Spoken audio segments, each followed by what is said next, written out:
Hello, hi, everyone who is watching. Hope I'm audible.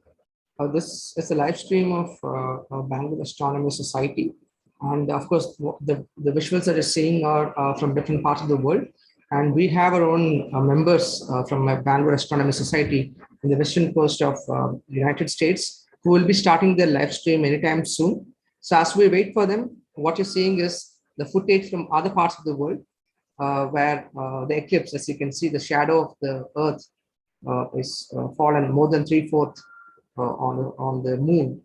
So as we wait for the live stream, just give us a minute. We'll be starting in about 5 minutes at 9 o'clock. Thank you.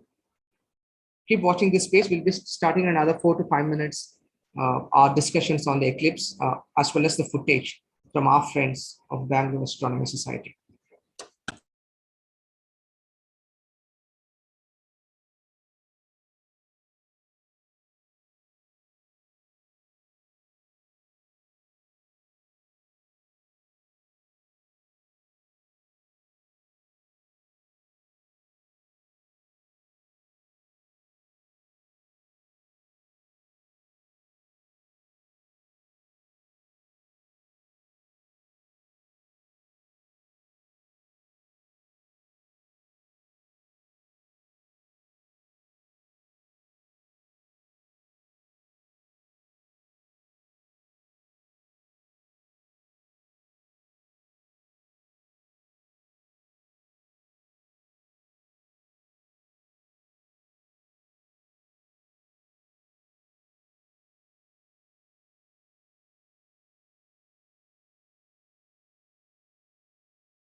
Hi, Akash. Hi, I am missing a critical component. I forgot the quick release for my camera. So Okay. I'm working on setting up the backup, which is a finder scope with the Okay. CMOS.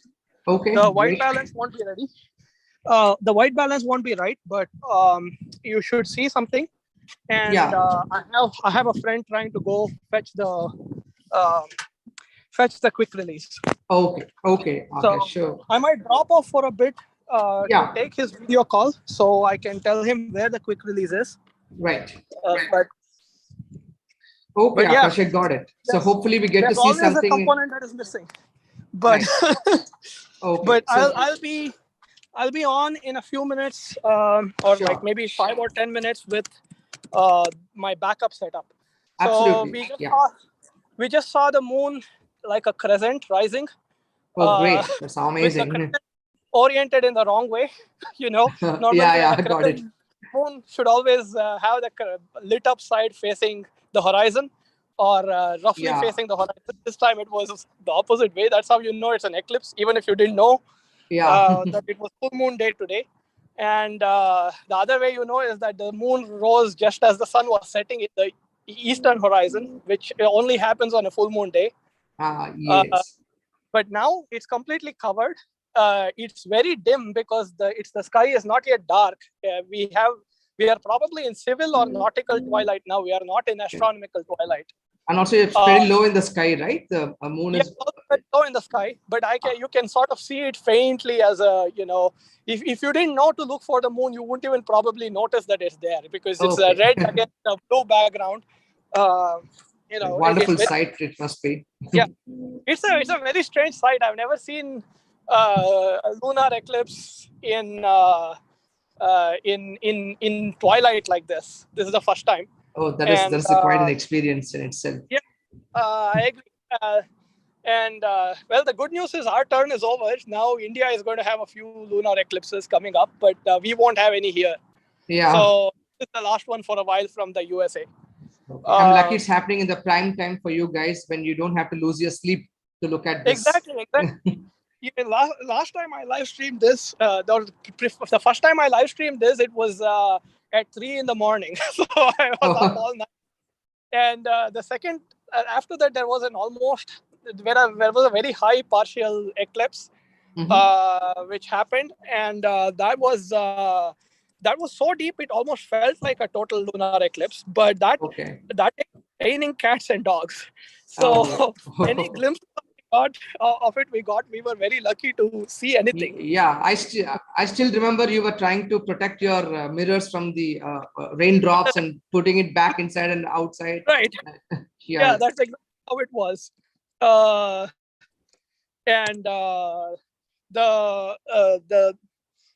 this eclipse, everything seems fine so far, except that I am missing crucial equipment. And But that when is you are, fine, Akash. I hope hopefully in a few minutes or you will be able to bring it back. But right now we have this feed. I think is the total phase completely on. I think the total the yeah, entire totality just has begun now. just is big Uh, and okay. Hmm. yeah, I'm going to take some time to set up my backup live stream, and Sure, then please work on it. also, I'll be talking about the current eclipse. You can focus on setting it up. If you need okay, cool. time, no problem. I'll take it from here, Akash. Thank you so much for your efforts in making sure that we get to glimpse the eclipse from your place. Thank Oh you. yeah, you will for sure. I'm curious. What is Heman's status? Is he clouded He out? said, yeah, Hemant, thunderstorms and he's packing it up. Unfortunately, I just saw his message on Okay. Telegram. Yeah, it's unfortunate that his weather is not holding up for the live Yeah, streaming. So it's just we have you. we have about 50%. No, I would say 30 to 40% cloud cover here. So it is iffy here, but at least we are able to see the moon. Oh, So yeah. I can It's under do something. hazy and cloudy conditions. I'm happy Uh, that at least something is visible. Yeah, yeah, the other good thing about this eclipse is it is 84 minutes of totality, if I it's a read it long. correctly. So Uh-huh. we have time to get everything going, and we will. And I'll be here for as long as it is clear, I will be here for the third umbral contact. So we will Oh, see the third umbral contact. great. Great, Akash. Thank you so much. Yeah. And now, call me if needed. Sure, absolutely. Yeah. And once your setup is ready, please go ahead and live stream Yeah, whenever sure. you want it. Yeah. Okay, Okay. I will do that. Thank you, Akash. So, Sure. so anybody who's watching this now, you see the totality phase has begun, which means the moon is started to completely get into the shadow of the earth, and that's when the color of the moon changes to a reddish glow. And of course, the color might be different shades of red depending on the atmospheric conditions we have and other things. But yes, the moon is completely entered into the shadow of the earth. And as you all know, lunar eclipses happen when the shadow of the earth falls on the moon, and for that to happen, yes, the Earth has to be between the sun and the moon, and that's exactly what's happening today. And it's a total lunar eclipse, meaning the entire moon is going to be submerged into the shadow cast by the Earth, and not going above the shadow or below the shadow or partly into it. So when that happens, you call it a partial eclipse or penumbral eclipse, when the moon is not completely going into the shadow of the Earth, but part of it is going through it and part of it is above it. Okay, but today, fortunately, the entire moon is going to be into the shadow, and that's what we call as the total lunar eclipse. And people in the Western Hemisphere, parts of the United States and South America, they get to see this eclipse. Unfortunately, here in India, where I'm talking from, it is daytime for us. The sun is well up. It's about 9:15 in the morning local time. So the moon is on the other side, or rather it's below the horizon for us, and we don't get to see it, but people in the Western Hemisphere, they do get to see it. And what is seeing on the screen is a footage of the eclipse. And right, like you can see, right, Akarsh mentioned the totality phase. That is to say, the time the moon spends in the shadow of the Earth completely, it's about 84 minutes or so, which means it's going to be, the moon is going to be in the shadow of the Earth for like almost an hour and a half, which is a very long time. So we will get to see Akash showing us some parts of it, at least because we have a lot of time. Unlike the solar eclipse, okay, the total phase of solar eclipse, which lasts for only about few minutes, probably from 2 to 3 minutes to 7 or 9 minutes in total. Okay, the shadow of the cast by the moon on the Earth during a solar eclipse is a very short, small diameter. The shadow of the diameter is very small, so just a small time you can observe it. But fortunately for us, in lunar eclipse, the shadow of the Earth is so huge that the entire moon is going through it for a long time, and we'll be able to see it for much longer duration. So, and if you guys have any questions on this eclipse, anything about it or things related to it, please post it in the comment section, that we will take it up and answer for you guys.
So hello guys, as we wait for the footage from our own a member of the Bangalore Astronomy Society, and we'll have a brief discussion on what an eclipse is, a solar and a lunar, and what is this particular eclipse that is happening right now.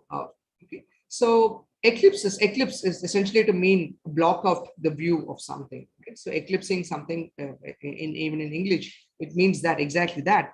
And in astronomy, eclipse means one celestial object is covering up or blocking the view of another celestial object, eclipsing completely out of view. Okay, that is a total eclipse, and partially eclipsing out of view is a partial eclipse, as you would have understood by now. So now eclipses happen because it is you can think of it as a big game of shadows playing across the night sky, where there is a source of light in the night sky, which is the stars. Of course, the closest star that we have in our solar system is the sun, and the only star that we have as well. And that is the source of light for everything in our solar system. And naturally, there are objects moving around it, there will be shadows being cast on by every object that's in the solar system from the light cast from the sun, right? So now taking our Earth and Moon system, okay, we are moving around the sun, and Earth is moving around the sun, and the Moon is moving around the Earth, and together we're moving around the sun as well. So this entire shadow that is cast by the Earth on the other side of the sun, and also the shadow cast by the Moon on the other side of the sun is always there. The shadows are always present, okay?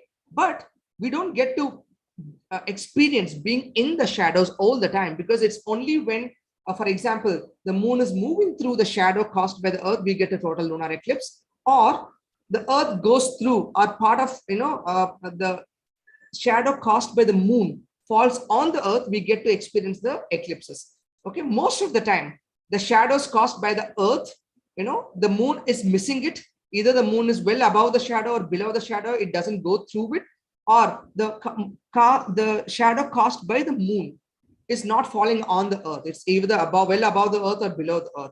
When these things happen, we have eclipses. Okay, and why don't they happen frequently or all the time? Is because the orbits, as we know.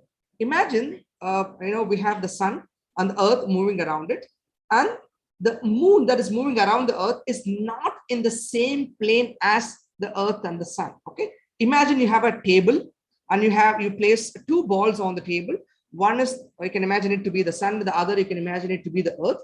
Okay, the Earth is moving around the sun, touching the table always. That's what exactly I mean by moving in the same plane, right? Both the sun and the Earth are on the same plane, touching the table. Now bring in the third object to this scenario, which is the Moon, a third ball. Okay, now that third ball is moving around the Earth, but that is not always touching the table. Okay, it is going above the table and below. It's going around the Earth, but just at a tilted angle to the plane of the Earth and the sun by about 5 degrees, which means the Moon is not going to be always touching the table as it moves around the Earth, like the Earth moving around the sun, but rather it's going to be moving into the table and out of the table, okay, like a tilted orbit. So it's going to be touching the table at 2 points when it goes around like that.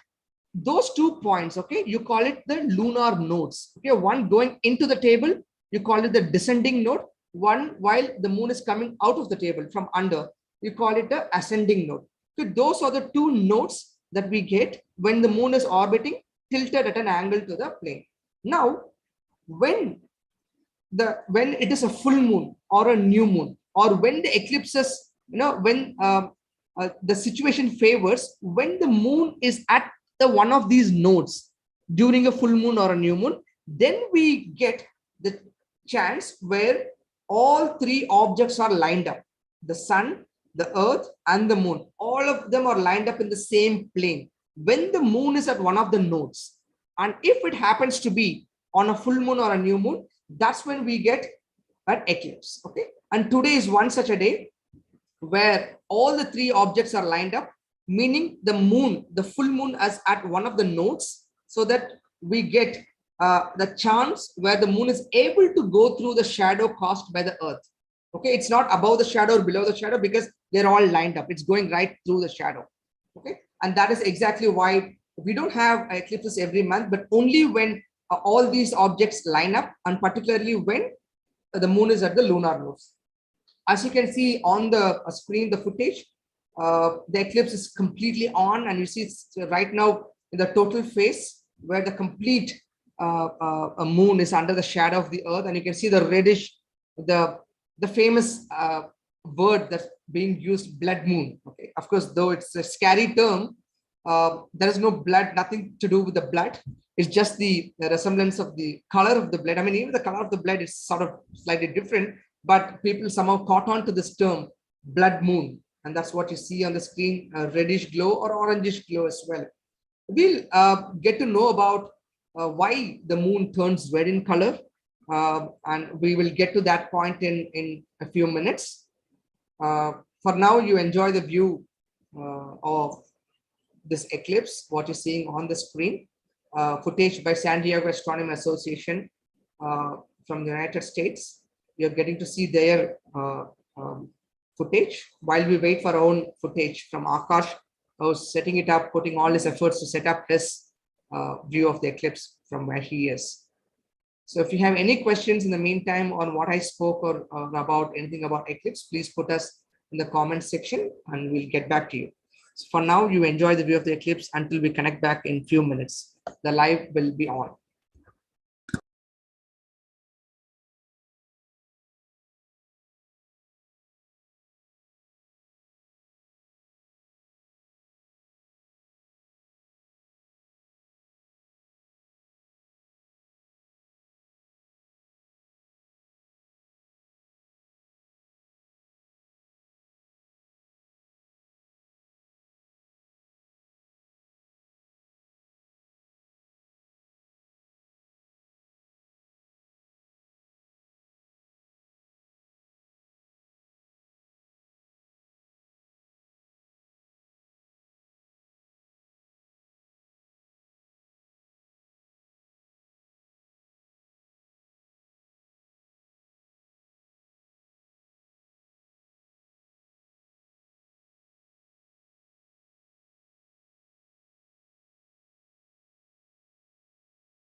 Hi, can you hear me? Yes, Akash, I can hear you, and I can also see your screen. Yeah, this is my backup camera, so obviously the quality is not as great. The problem with this is it's an astronomy camera, so the white balance and all of that is not automatic. So that's why it has this purple tint instead of looking red, right? One thing that you can see here is see how the top part in the image of the moon, the top part is so one moment, let me actually fix my screen. Okay, sure. There is a problem with this.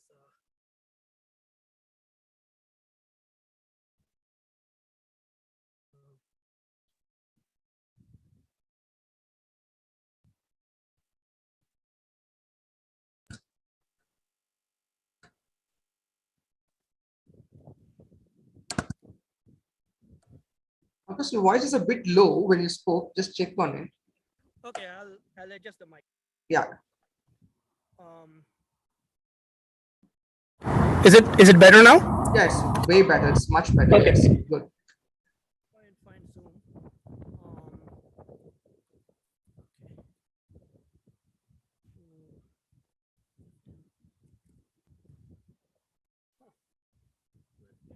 Zoom meeting.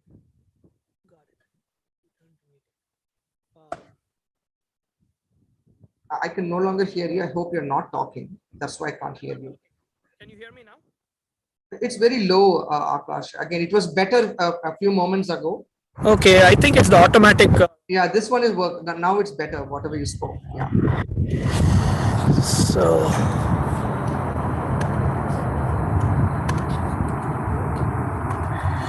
Okay, how is it now? Yeah, it's good. It's good. Okay, great. This is probably best. So what you can see in my view here is, and you can see it in, I presume the other stream is NASA's. You can also see it in the other stream. One part of the moon is brighter than the other part. Yes. That's the part that is on the side that's away from the shadow. The darker part is the part that is closer to the center of the shadow. And even when I look at it in the sky, now you can see the moon. It's gotten darker. I think we are close to the end of nautical twilight. So okay. It's better. So it's dark enough. The sky background is dark enough that I can see the eclipse moon, and Great. even there, the part that has that crater Tycho, yeah. I don't know if you can see my mouse pointer, but I can see the crater Tycho crater. Yes. Yeah, the crater Tycho. That side of the moon is brighter than the other side with all the media. I mean, and it's not just because of the media being there, right? Oh, it's also because of the shadow. Yeah. sometimes it is important that we tell the reasons very explicitly. There's no ambiguity in understanding. Yeah, thanks for pointing that out.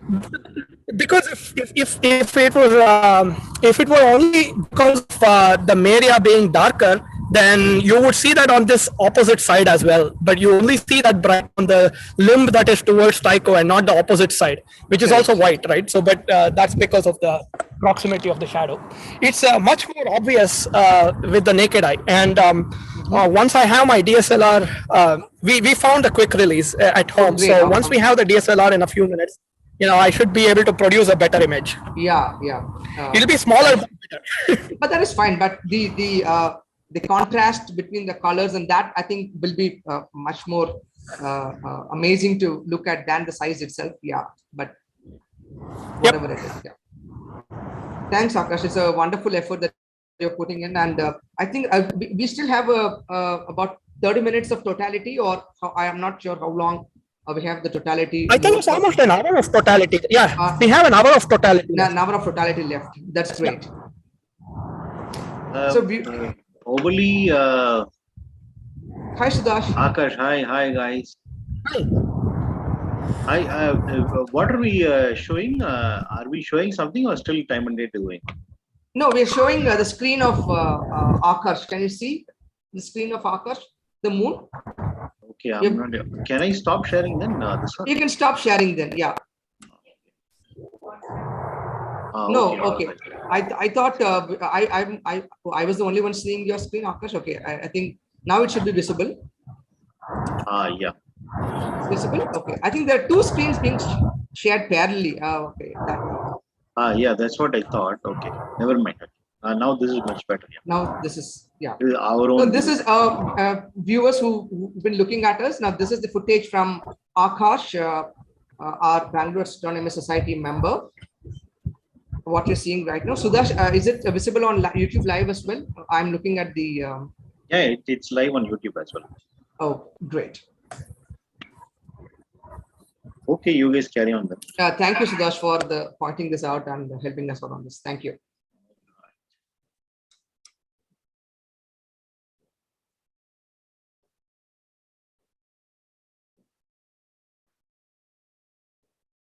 Okay, so as Akash is bringing his DSLR, setting it up, we'll take a look at why these lunar eclipses last longer, the totality of it, than the solar eclipses. We understand that moon moves around the Earth at a tremendous speed. Okay, so it moves at about 3,600 kilometers an hour. Just imagine that, the moon is moving around the Earth. It takes about 28 days roughly to go around the Earth once, but it's moving at tremendous speeds at about 3,600 kilometers an hour. Okay, that's almost thrice the speed of sound at sea level. Now, at that speed, okay, it's taking about 84 minutes or 90 minutes to come out, to get in and move through the shadow of the Earth and come out of the shadow. You can imagine how big and wide the shadow that is cast by the Earth. Okay, if let's say it's about just for a rough calculation, let's say it takes about an hour for the moon to get into the shadow, go through it and come out. Okay, then you can imagine the width of the shadow is roughly the same size. Okay, the amount spent in totality will be the same size as the diameter of the moon. But if it's taking much longer than 1 hour, or let's say or 90 minutes or 2 hours, you can imagine the moon is moving through such length of the shadow cast by the Earth. Okay, that's why you see the lunar eclipses last longer, the totality, because the shadow cast by Earth is much bigger and wider. And moon, the entire moon gets into the shadow. It takes time for it to move through the shadow, despite the fact the moon is moving at 3,600 kilometers an hour. That's faster than all the passenger flights we have and thrice the speed of the sound that we know. So that's another bit of fact about the duration of the lunar eclipse. So as we wait for the footage, we'll get to know more and more interesting information about the lunar eclipse that's happening currently We'll be back with another interesting piece of information in a few minutes.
This seems to be a better gain for the image. I can see the Tycho crater much better on the screen.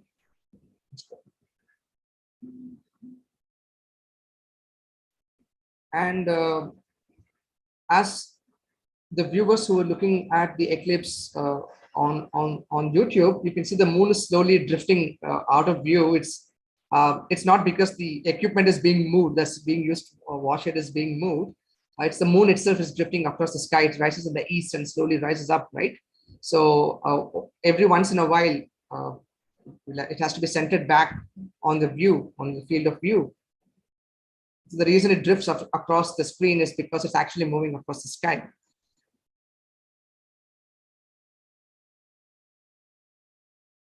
And from the location where Akarsh is, the moon has just risen up. It is coming up and the sky is getting darker. And as the sky gets darker and darker, you'll see better contrast, better quality of image of the moon on the screen. And as I'm reminded, I would like to share an interesting bit of a historical event that happened way back. I think it was in 1498 or 1500s, around 1500s, when Christopher Columbus, visited an island during one of his sailing missions, where he ended up in one of the islands in the western coast, I guess, where he had to, there was an eclipse coming up. I think it was on Feb 28th, 1504, I guess, if I'm not right, 1504, Feb 28th. It was a total lunar eclipse. Again, it was very similar to the one that you're seeing right now in terms of the time. The eclipse that happened in 1504 on Feb 28th, it was in the evening time. The moon was rising up in the east as the eclipse was beginning. Just very similar to what Akarsh is experiencing today. It was a twilight moment eclipse. This rising up. It happened in 1504, Feb 28th. I think it was observed and documented by Christopher Columbus. I'm sure all of us have No, Christopher Columbus, very famous for his missions across the oceans. So there's another interesting aspect to this particular eclipse, why I remember and why it is well documented in the history as well, why this eclipse is much talked about, the 1504 total lunar eclipse on February 28th. But I'll talk on that a little later. Let us enjoy the view of the moon while we get to. So I'll talk on that story a little a while from now as we wait.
Okay, can you hear me, folks?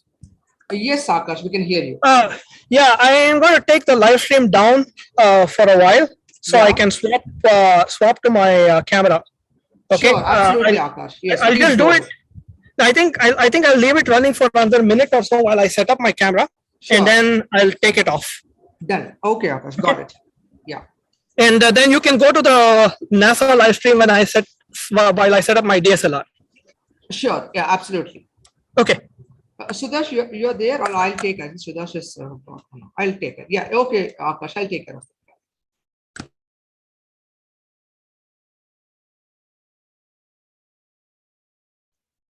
it. Sorry, you guys were saying something.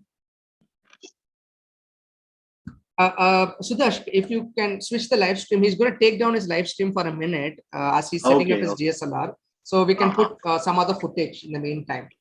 Okay, we can do time and date live actually. Okay, time and date. Okay, so thank you.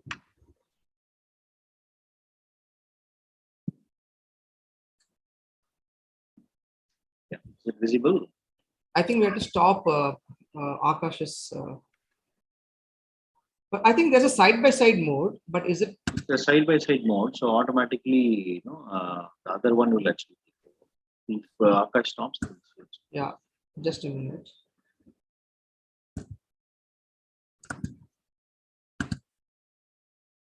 Okay, just a minute. Clear, can you?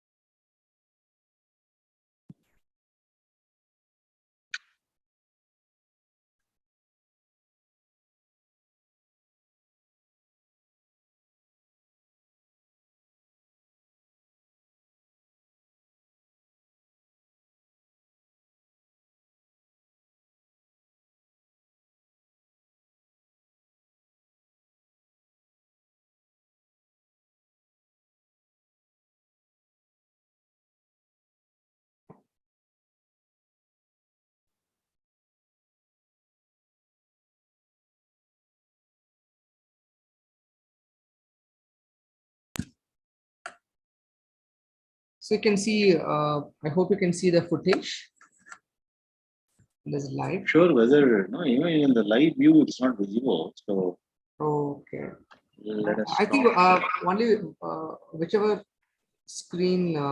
I think over a stream it has to be stopped. I think, Sudash, I don't know. Yeah, only as a host you can stop browsing. I can stop. Okay, I can wait. Yeah, Let I think me you try. can say Akarsh.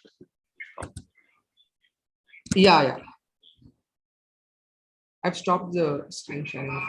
Yeah. Now I think we should be visible.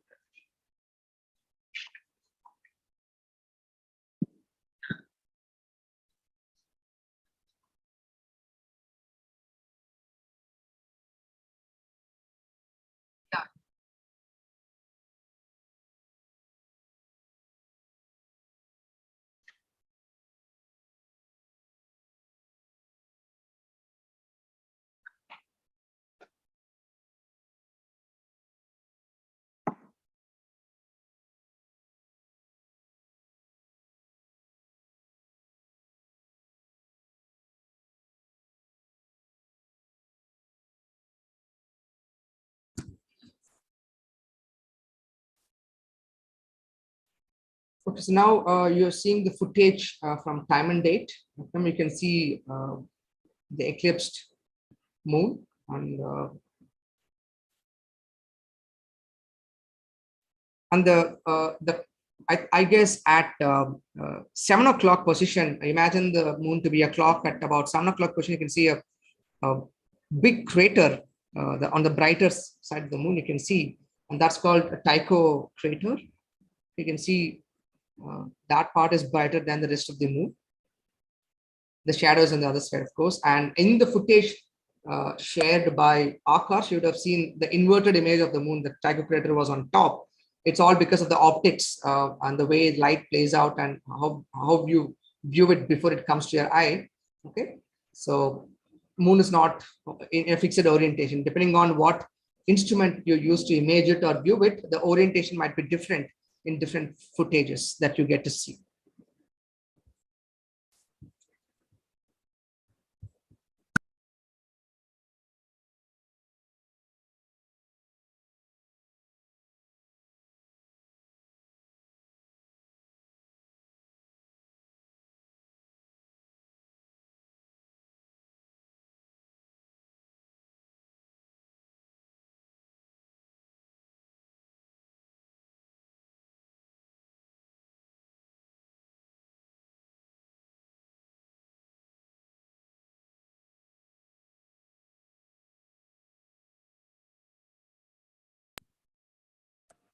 In this footage from Tucson, US, you can see the reddish hue very clearly. It's beautiful. It's always a pleasure to see the full moon, and particularly when it is in the shadow of the earth. Imagine you getting to see this live from wherever you are, from wherever this eclipse is visible. The sun is on the opposite side of you, and it's just casting the shadow of the entire earth on which you stand and look at the sky. On the other side, there is moon, and you have the shadow falling on it. It's quite a beautiful experience in itself to be seeing it live. So it's beautiful what you see on the screen, and that's one of the things that I wanted to share with you. Like I mentioned earlier, why the moon appears the reddish color in tone on it right now during the total phase. Let me try to explain it to you now. So as the moon starts to enter the shadow of the earth, okay, the moon is moving around. The shadow of the earth is always there. Remember this. The sun is always there and the earth is always there. As long as these two are always there, the shadow cast by the earth is permanently cast somewhere behind the earth. Always it exists, right? The moon gets to move through it during an eclipse. And as the moon starts to moving into the shadow of the earth, you see slowly the moon disappears from you. The part of the moon, it's like somebody's eating up the moon. The shadow is eating up the moon. And slowly the moon gets more and more into the shadow of the earth. And when it's completely into the shadow of the earth, the moon, okay, there is literally no light that's directly falling on the moon from the sun. But despite that, you can see the moon. Why? There's some light falling on it, right? The moon does not have any light on its own. It is not emitting any red light or white light. Whatever light that comes off the moon is from the sun being reflected. If no sunlight can reach the moon when it's completely under the shadow, how can we still see it? Okay, here is where another play of light and atmosphere of Earth comes into play. The light that is going hitting the atmosphere of the Earth. Okay, there is two things that atmosphere does. When I say atmosphere, Earth's atmosphere, right, does two things to the light. Okay, one thing it does to the light from the sun, it is scattering the light. Okay, depending on what wavelength of light, whether it's violet or indigo or blue, you know the Vibgyor colors, right? All the lights that is in the sunlight, when they fall on the Earth's atmosphere, the atmosphere scatters all of this light. Some colors of lights get scattered more, while other lights not so much. Okay, the lights that get scattered the most are the violet, indigo, blue, or high energy light of the entire spectrum of Vibgyor, while the lights that don't get scattered as much are towards the other end of the spectrum, like red, orange, and yellow. Okay, they don't get scattered as much. They don't have that much energy, and they have longer wavelengths, so they don't get scattered as much as the blue and other part of the spectrum.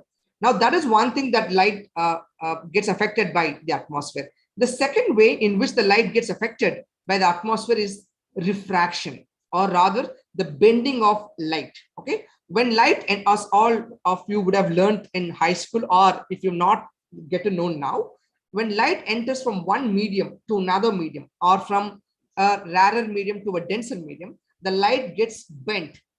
As the speed of light gets affected, it bends as it goes through a thicker atmosphere. Now, here are two effects. One is scattering of light, another is the bending of light. Okay, now the brighter colors of light, the higher energetic lights, the blue and violets and indigos, they get scattered out of, they don't make it on the other side of the Earth. They just get scattered out. Okay, the ones that survive going through the atmosphere are the ones that don't get scattered much, which is the red and orange. Okay, as they move around the periphery of the atmosphere of Earth, they also get bent towards the moon. Okay, what otherwise would have not fallen on the moon at all would have gone just straight.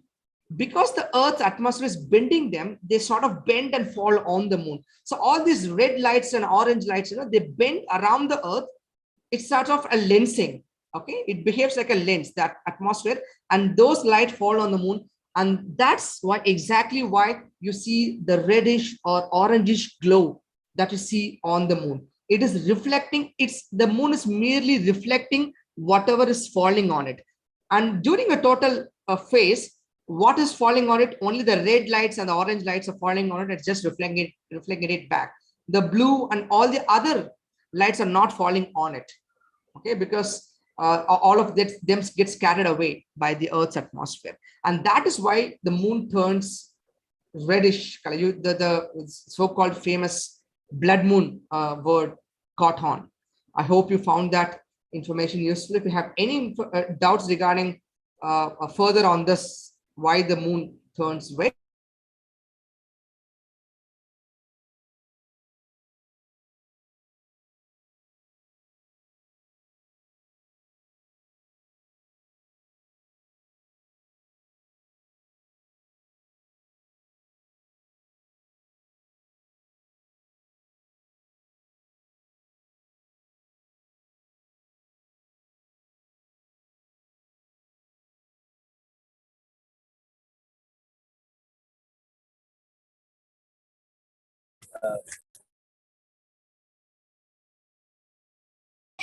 Hi, Obuli, can you hear me? Nobody's there. Hello?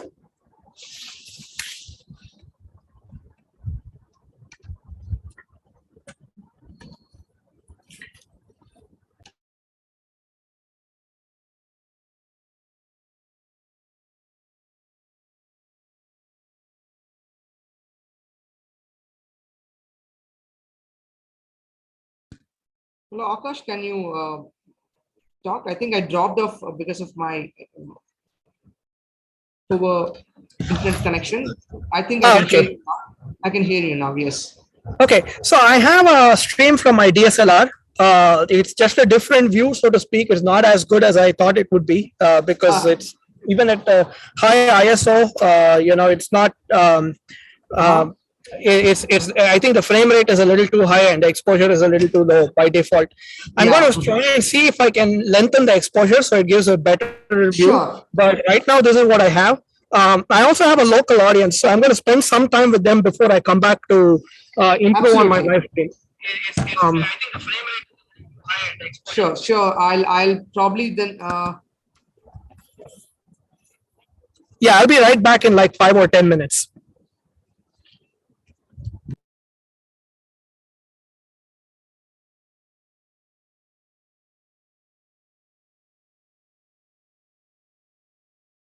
So as you can see, right now the footage that you see is of, I think, from Morocco.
As you can see on the screen, on the footage by timeanddate.com, on the left side, you have a timeline of the various phases of the eclipse. And as you can see, it's quite a bit of time left for before the totality ends, meaning before the moon starts coming out of the shadow or the central part of the shadow. Again, I must tell you that, since the source of light is much bigger than the size of the Earth itself, there'll be of the moon, it's size of the Earth and the moon itself, there'll be multiple types of shadows being cast on the other side of the Earth.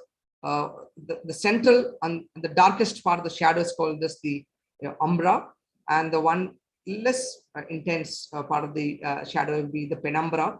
Okay, so when I say totality, it's when the time moon spends in the umbral part of the shadow cast by the Earth.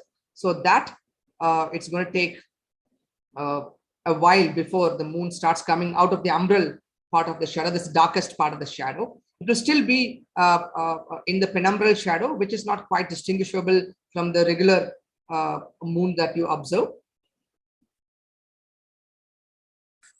But yeah, we still have quite a lot of time left for the total phase to end.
I hope you guys can see the footage from Sudbury, Canada, and you can see the beautiful color of the moon has turned into.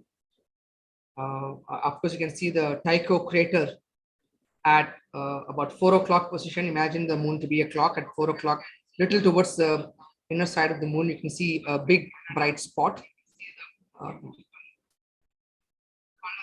That's the Tycho crater. Again, I can probably talk about Tycho also after some time, about who he was and why it's named after him.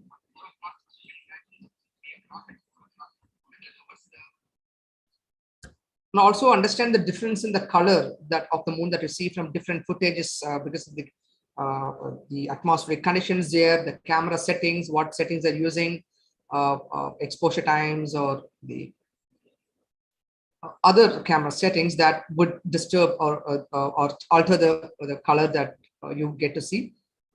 But I'm sure Akarsh can share with us whenever he is ready about how it looks to the naked eye. That when he is ready, he can share it with us.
Akash, can you share your screen? I think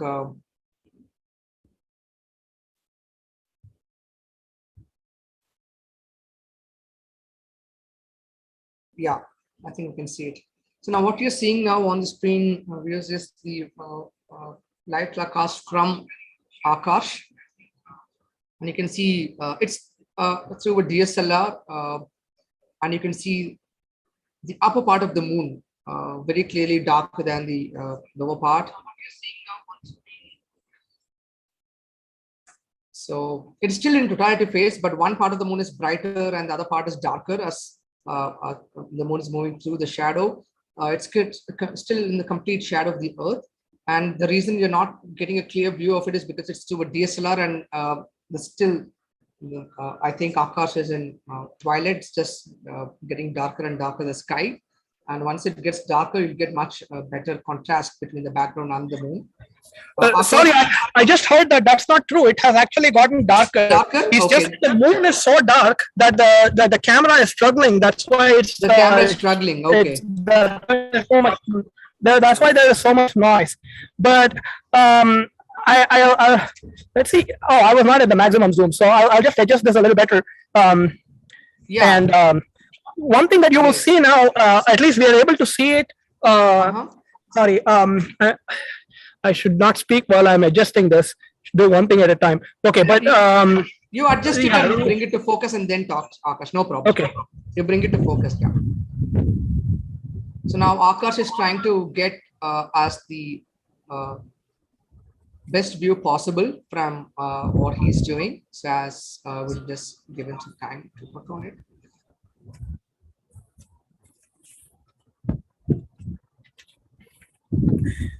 Okay, so what's essentially happening is in the naked eye we can see this very easily. It's harder to explain it on the camera, but that bright part, remember, it was towards the Tycho radial crater, and the Tycho radial crater was on the in the sky. It was on the right side of the moon. Now you can't compare the previous video and this video because the camera orientation has changed.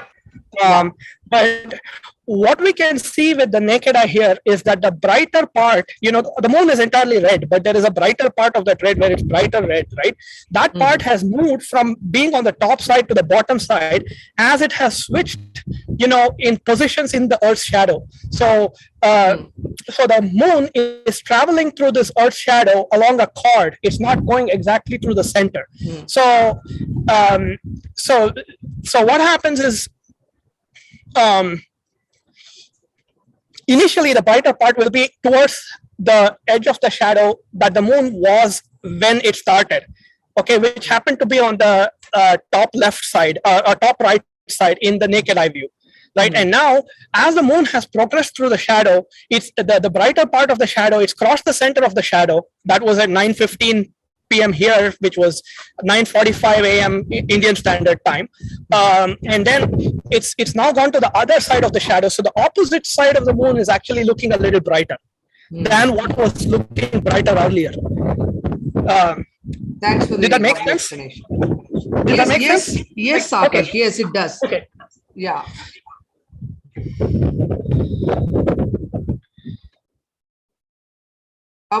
Can you just describe?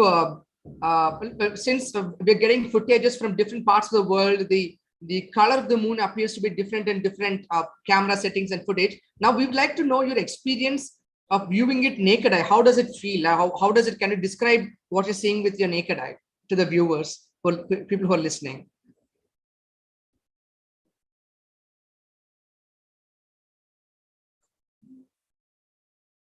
I think Akash is trying to adjust, bring the moon somehow to the in the middle of the field of view. I'm sorry, I was talking when muted. So no. Okay. The usual Zoom problem. Your term blood moon, that many people like to use to describe this event. I'd say it is actually a rushed color. Like dried blood, I would say. It's a rushed color. And it's not purely red, it's brownish. And I think the best way I've heard it described is, if you were standing on the moon right now, you would, and if you looked at Earth, you would see a sunset all around Earth, and that red light of the sunset filtering through Earth's atmosphere is what's illuminating the moon. and that's why it has this rust brown red color. And the deeper it goes into the shadow, the darker the color gets, the deeper the dimmer the moon is, but it never becomes fully black. You can always still see it against the sky background. So I would say it's a bronze colored or a rust colored moon.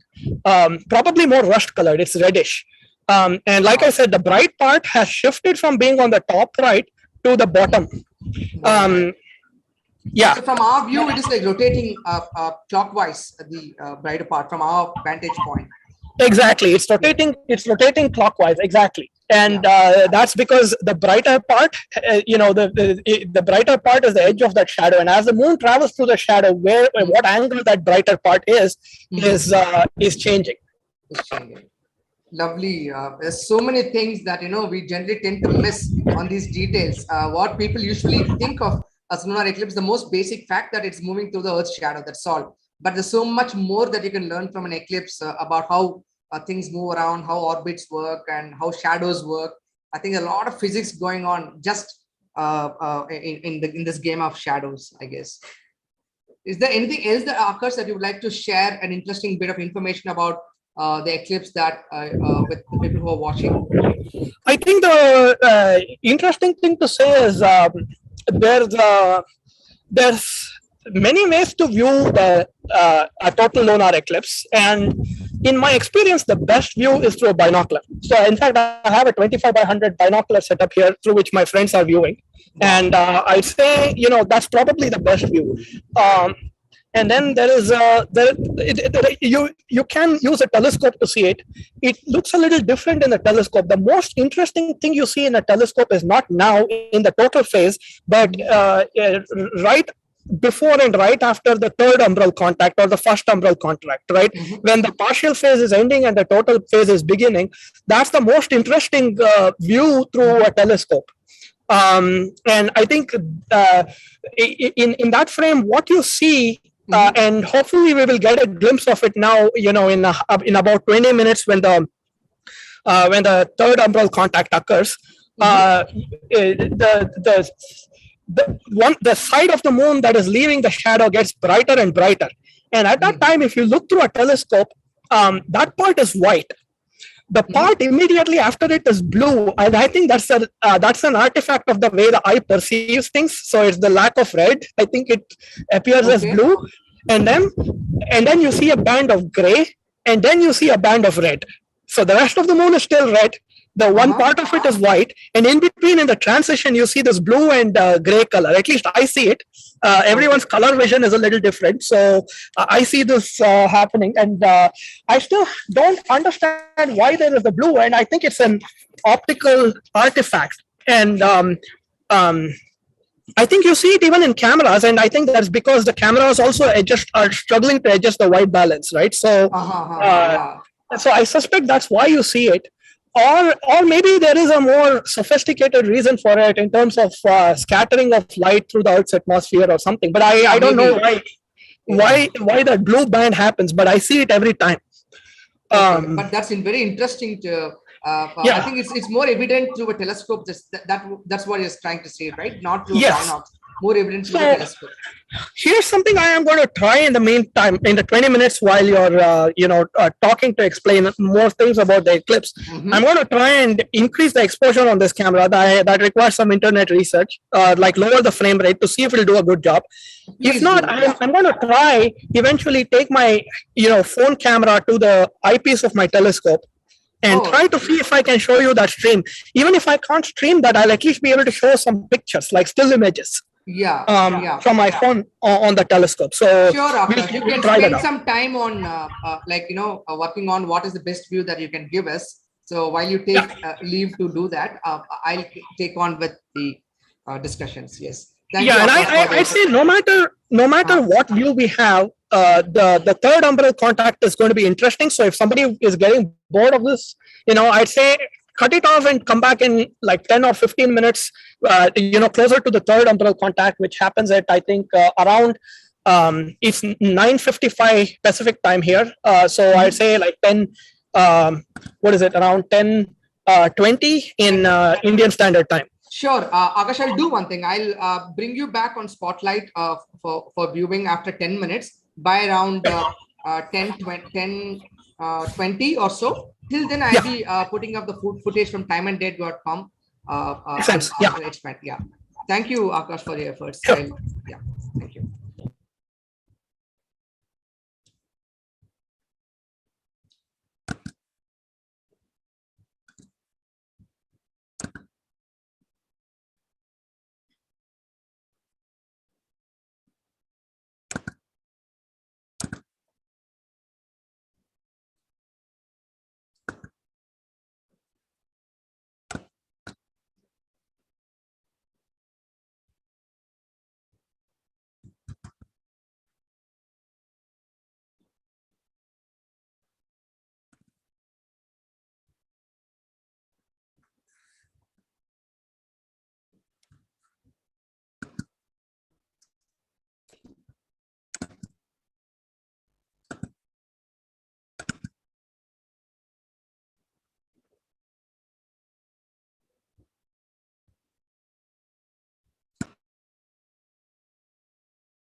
So I brought back the footage from timeanddate.com, which is live telecast from Morocco. And you see on the timeline on the left, you see we're almost at the end of the total phase. You can see at 4:53 universal time, the totality ends, which is to say the moon is about to exit the umbral or the darkest part of the Earth's shadow.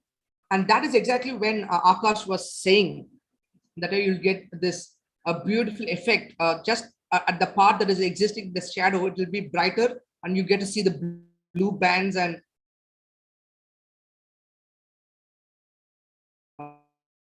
or I mean, still a wonderful sight to watch while we wait for Akash to try and see if he's able to get that through his mobile phone through the eyepiece. But nevertheless, as you can see now from timeanddate.com, you'll still get to see as the beautiful transition of the one side getting brighter as it exits, as the moon exits the umbral part of Earth's shadow, and we wait for it. And like you see on the screen, on the footage, the Tycho crater is on the bottom left because of the image orientation, different optics, the way they are set up in the device, they give different orientation when viewed through it. So that's why you see these changes in the orientations of the moon from different footages. And right now, still the moon is in the complete shadow of the Earth. It's just moving around at tremendous speed as we speak. It's moving at about 3,600 kilometers an hour around the on an average, of course, around the Earth, and it's moving through the shadow. All three objects, Sun, Earth, and the Moon, are today, as we speak, lined up, and hence we have this beautiful eclipse. Does not happen next month. Next month we'll still have full moon. We'll still have the shadow cast by the Earth. But next month the moon is not going to go through the shadow. I think we have another lunar eclipse coming up in the month of November, where it will get into the shadow of the Earth again. But next month and the month following, the months following it, we will not have the moon moving through Earth's shadow. But today it is, and we're enjoying this beautiful sight from the live feed from timeanddate.com. Due credits to them. And of course, our very own member Akarsh from Bangalore Astronomy Society is putting his best efforts to show us whatever he can from where he is. And luckily, the weather is holding up from where he is.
I think Akash is trying to center the moon into his field of view and adjust the settings to get us a better view.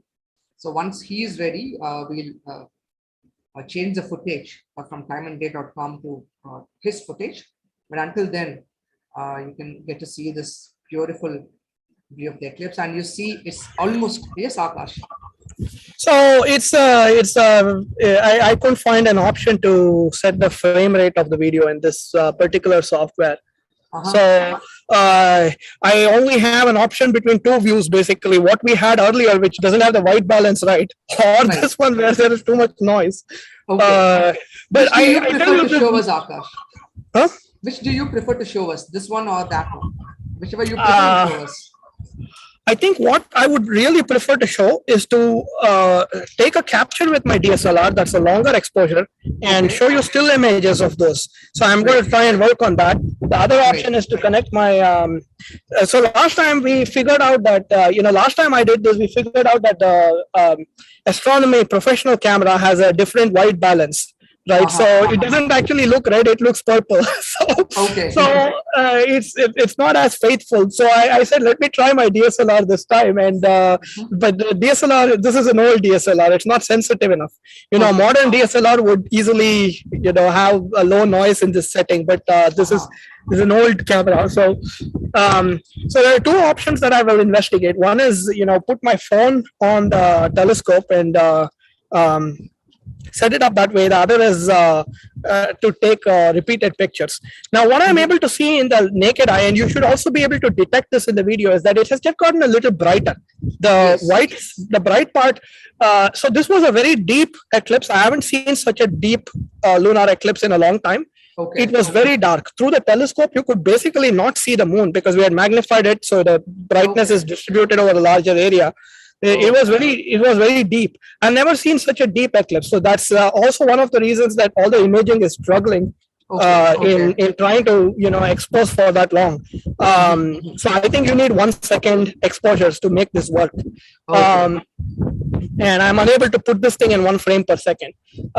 So what I can do is I think, conservatively speaking, the easiest thing is for me to fall back on that on the astronomy camera, which doesn't produce the right white balance, but it'll expose correctly. Yeah. So, okay, Akash. Then I'll try something in the next 10 minutes because we have about 10 minutes. But once the partial phase sets in, it should be beautiful in any instrument. Yeah, absolutely. Right? Yeah, because we'll have enough light. The thing is, the cameras won't struggle with light in the partial phase because there's plenty of it. Yeah, there's plenty of it, and also that's an interesting phase of the eclipse to watch as well as the. Yeah, and I think the most interesting thing will be I'll make sure to take a picture on my phone and share it in the Telegram group of the moment when the partial. There's no well-defined moment because the shadow is sort of fuzzy, right? Yeah, because correct. of the Earth's atmosphere. It's not and also I guess diffraction effects and so on. So it's a gradual brightening up of that corner, and you can already see that happening in my feed. Yes, yes, absolutely, yes. Yeah. So once you are ready with whatever view that you want to show us, should I show this right now, Akarsh? Whatever you are showing us. Sure, I think there is value in this. One of the things that you can see in this view that you can't see in a lot of the others is how there is a brightness gradient, because the other cameras are able to expose the dark parts, whereas this camera is unable to do that. Right, so you can see that the dark part is actually much darker than the bright part. Yes, that's something you can see in this. It's beautiful, actually. Whatever you're showing through DSLR is quite beautiful. A sight. Yeah. Yeah, I want to try and keep improving the image. You can show whichever is appropriate for the audience.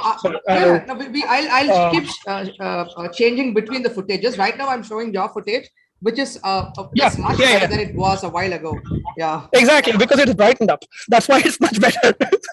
And also, we can sort of see the reddish tone to it right now. Yes. As we see on the video, I think we can see the reddish tone. It's quite good. And also, we can see the Mariam, all those Marius. The Maria, yeah. Yeah, Marius, it's quite visible. Yeah. I think the moon has risen well up above the horizon for you guys. Yes, it has risen well above the horizon. I had to reset my tracking platform. Okay.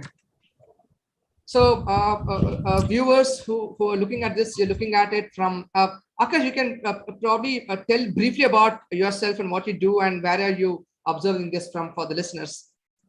If that's okay, I'll keep that for during the partial phase, right, or like towards the end of the partial phase, because I'd like to try and use my cameras to give you the best view possible. Absolutely, sure. Right now, the view is spectacular from your footage, Akarsh. It's brilliant. So you keep it centered and it's amazing. Okay. Yeah, it's wonderful. Yeah, as the moon gets brighter, the camera will struggle less. The noise will reduce. And yeah, in the telescope, we were able to see some stars flanking the moon, which is a very unusual sight. Faint stars next to the moon. You can only see that during the lunar eclipse. Absolutely. But that must have been a brilliant sight, Akarsh. I'm glad you're getting to see it. Unfortunately, we're on the other hemisphere where we don't get to see it, but we get to see it through you. Thanks.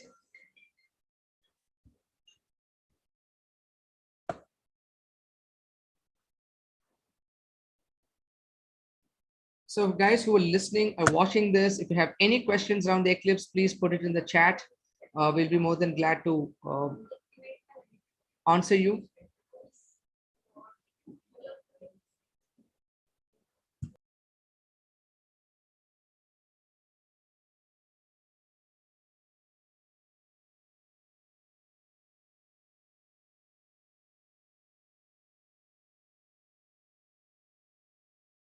And Akarsh, through the DSLR, this is the actual orientation of the moon in the sky, right? There is no what is showing right now.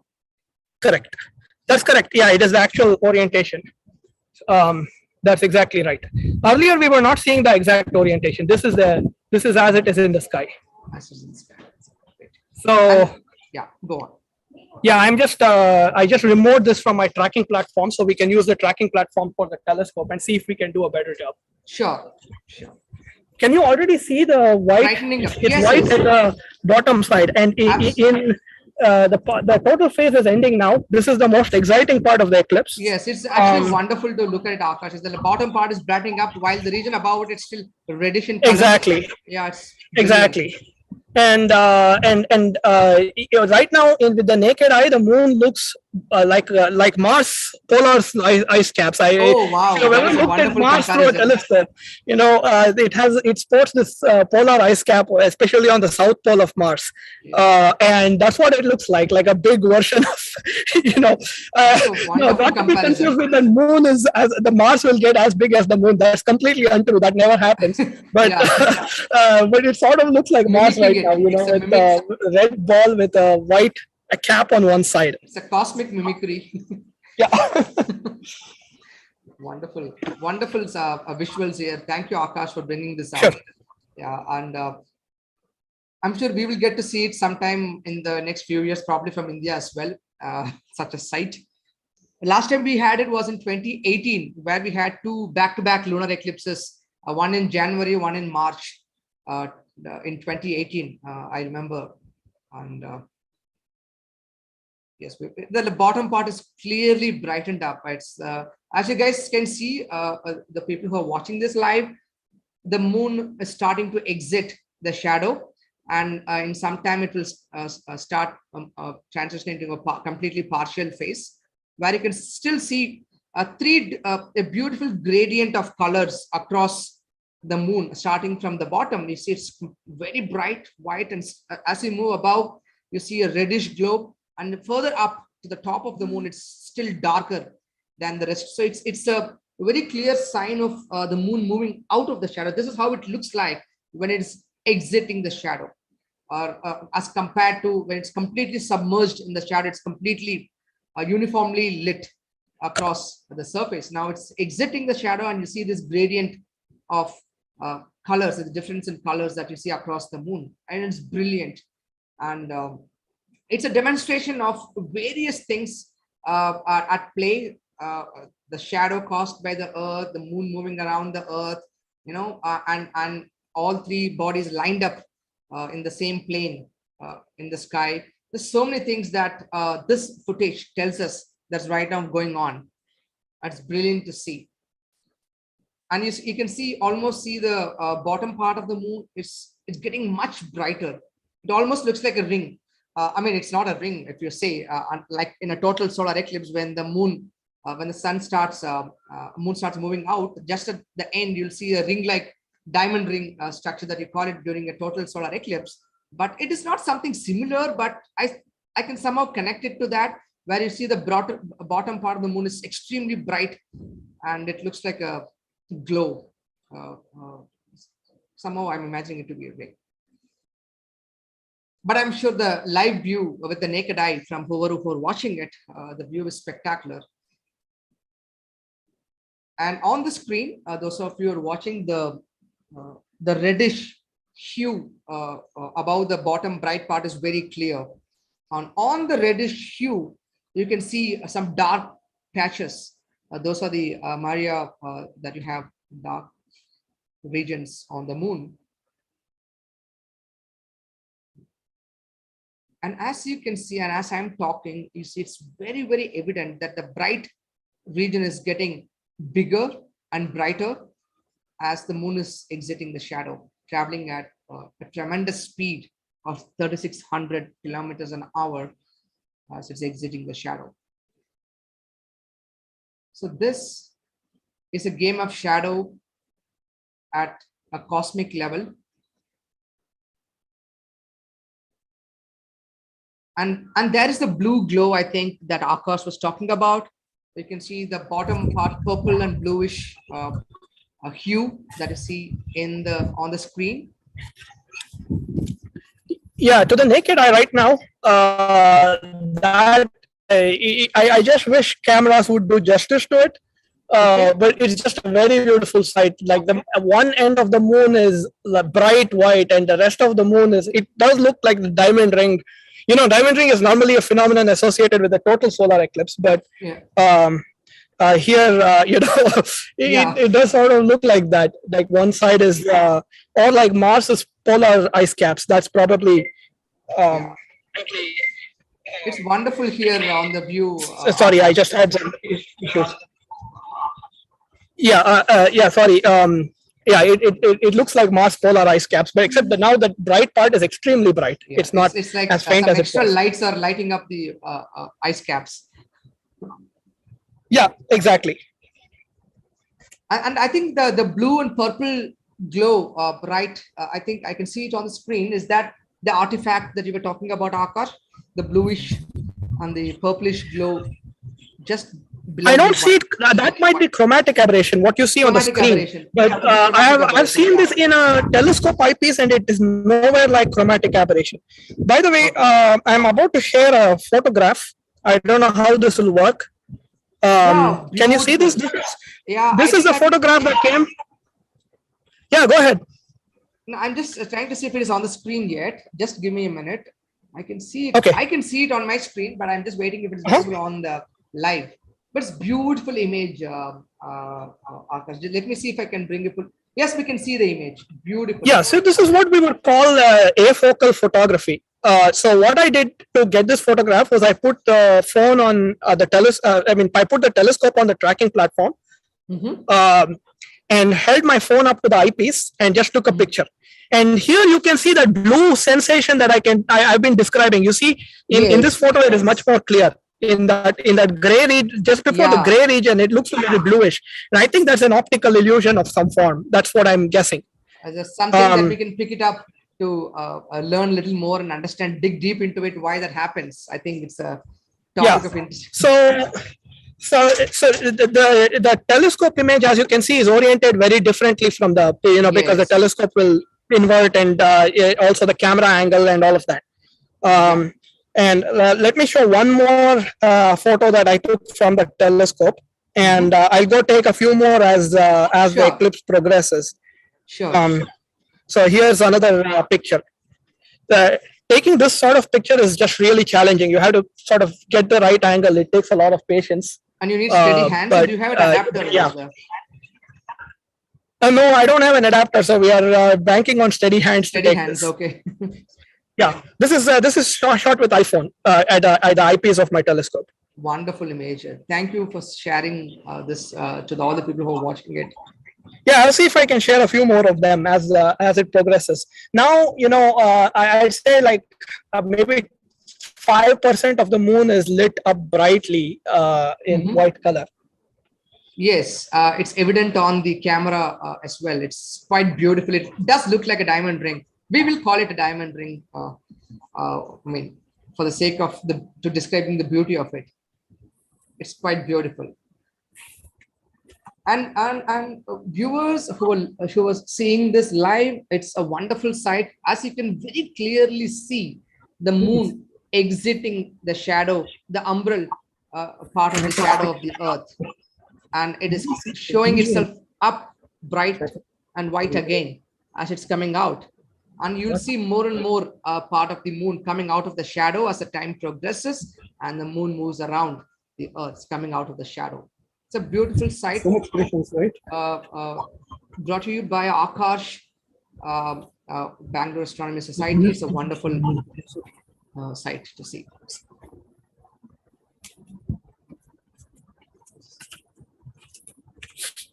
Akash, is the ISO on the auto mode or? Yeah.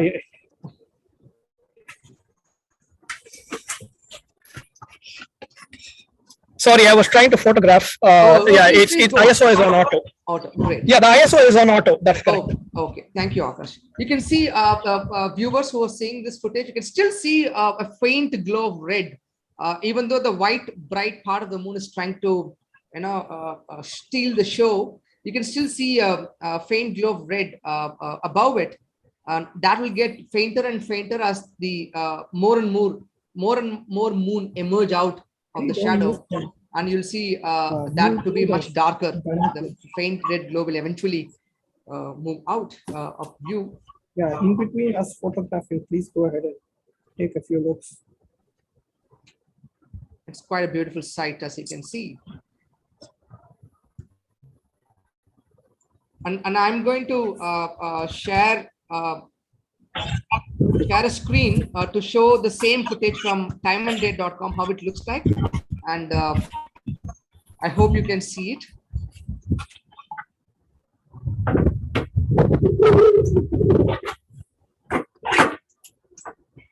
I'm sharing a screen right now from timeanddate.com, where the totality phase has ended.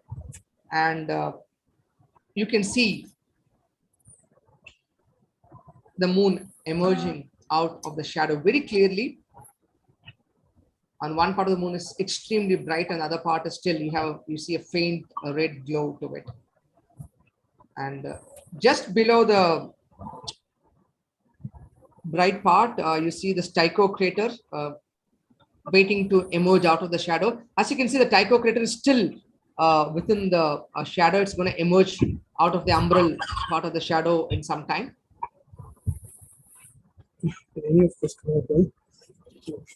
I guess you can see the arrow pointing towards the crater. The region where I'm pointing to with my arrow, cursor arrow, is the Tycho crater. That is going to emerge out of the umbral shadow in some time. So I'll keep switching between the views of time and date and from Akarsh. We just were looking through the binoculars and the view is just brilliant. You know, the binoculars, like I said, are the best instrument. I was using, why don't you try it? Okay. So we were, the binoculars are the best instrument, and we have a 25 by 100. Even a 10 by 50 will do a very good job. You don't need a big binos. So I have one more photo to share. If yeah, I'll stop sharing my screen. You can share okay. it. Yes. Just to show one more view of what's happening now. This was much harder to capture. I think partly because the bright part has become so bright that it's starting to glare in the eyepiece, right? So that's why it's all fuzzy. But you can see now very clearly that that part has become bright. And in the bright part through the binoculars, we are able to see all the dark regions that correspond to the craters and the maria. Maria are basically a French word. I think mare is the singular, or mar is the singular, and Maria is, or something of that sort. I think in English we say maria. That's the plural. So these are the seas on the moon, which are like the when you look at the moon with the naked eye, you see this hair or the rabbit shape, right? That's made out of these maria. Those are those darker gray regions, and now we are able to see the craters and the maria on the bright side very clearly. And dark side, because it's so much darker than the bright side, we are not able to see much in that. You know, our eyes are unable to handle the dynamic range. So it shines as a faint red color. Yes, and I think Tycho is just about to emerge out of the shadow. Tycho. I thought Tycho will be on the other side. We'll look at it. I look at it in the. Can you look through the binocular and confirm if possible? I mean. Yeah, I'll try looking for it. I think it's emerging from the opposite side. Opposite side. Okay. Tycho will not be in the. Yeah, I'll check that. Maybe I was referring to another crater, probably a big one, probably not referring to that. Yeah, I was just. I'm going back. You can go back to the stream. Yeah, so I'll go back to the stream. Yes.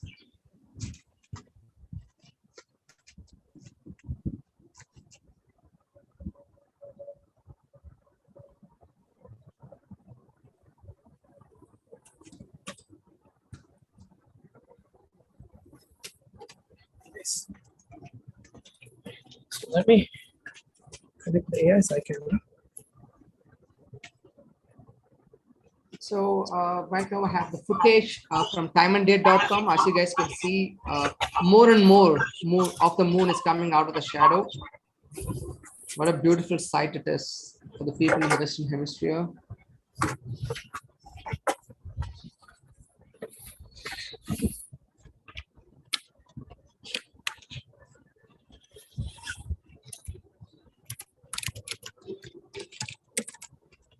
Remember, lunar eclipses happen when it is full moon. So today is full moon, but you still can't. You see a shadow falling on it. It's a beautiful moment to appreciate the orbits of Earth, Moon, and the Sun, each going around.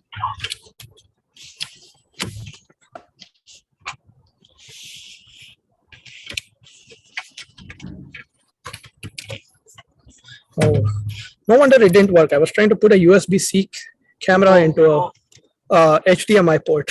Okay. Okay, that happens. Okay, so what I'm trying to do now is to bring back the view through my finder scope with the astronomical camera, just to show you how it has changed. That way you can see, you can tell for yourself which side Tycho is on. Right, so I'm working on that. Sure.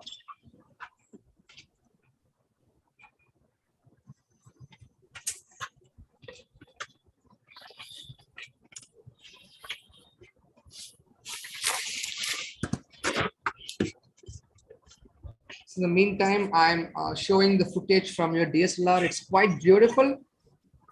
You see the moon is emerging out of the shadow. This is, one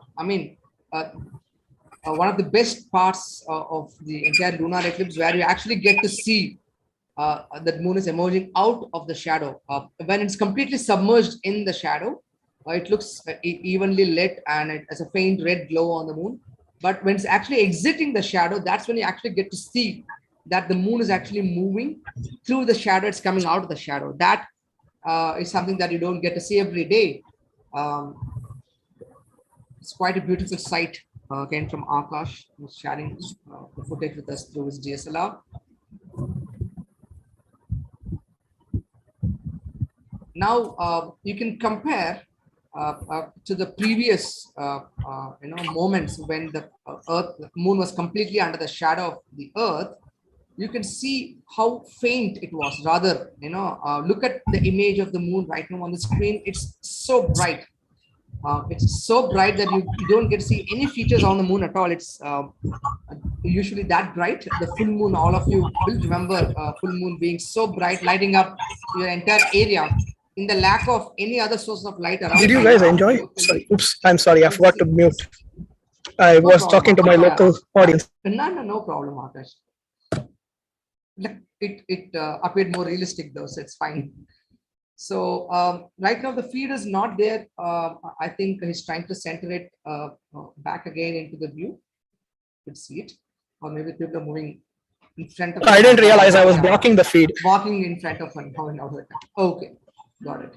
Okay, so my other camera is almost ready. It's decently focused. So I'll bring it. Can I share my screen to bring it back? Please do. Please do.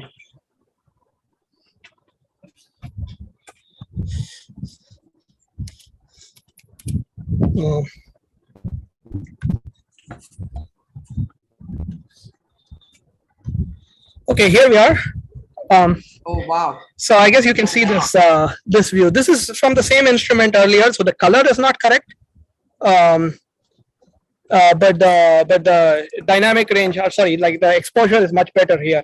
Yes. So what you can see is one side of the moon is completely overexposed. The other side is the underexposed. It's become so, the dynamic range, as they say, the difference between the bright and the dark parts has become so high that I can't fit it all into I can't fit it all into one exposure.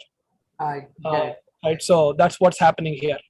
So one side is overexposed. Is there any effect, Akash? If you reduce the gain, is there going to be any difference in the way we see it on screen? Yeah, I can reduce the gain, so you can only see one side of the moon clearly. Yeah. Right. So this is one side of it. Can you show this view for some time for the viewers, because it's still a brilliant view. I mean. Oh yeah, sure, absolutely. Absolutely. Yeah. Listeners who are watching this video, look at this beautiful view of the eclipse, where there's much a lower gain. You don't get to see all of the moon, but you can clearly see the part of the moon that is just emerged from the shadow.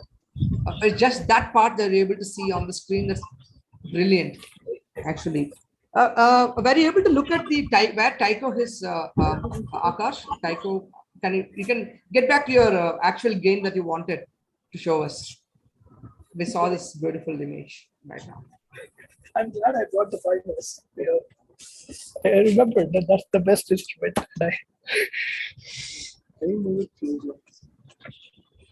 So what is the guy seeing on the screen right now is the moon emerging out of the shadow, and it's almost about, say, 15 to 20% of the moon is out of the shadow, I'm assuming, from the looks of it.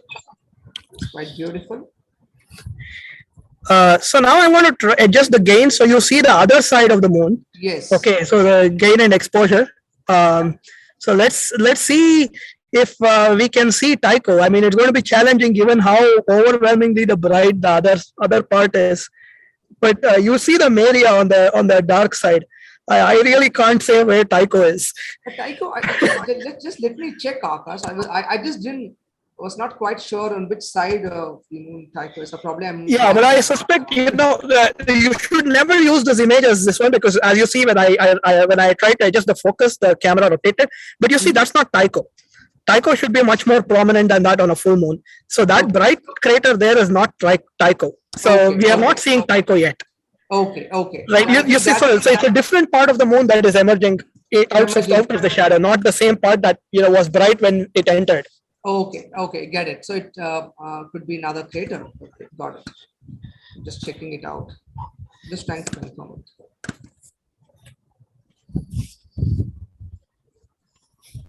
It might not actually be in the center in the telescope. We might need a.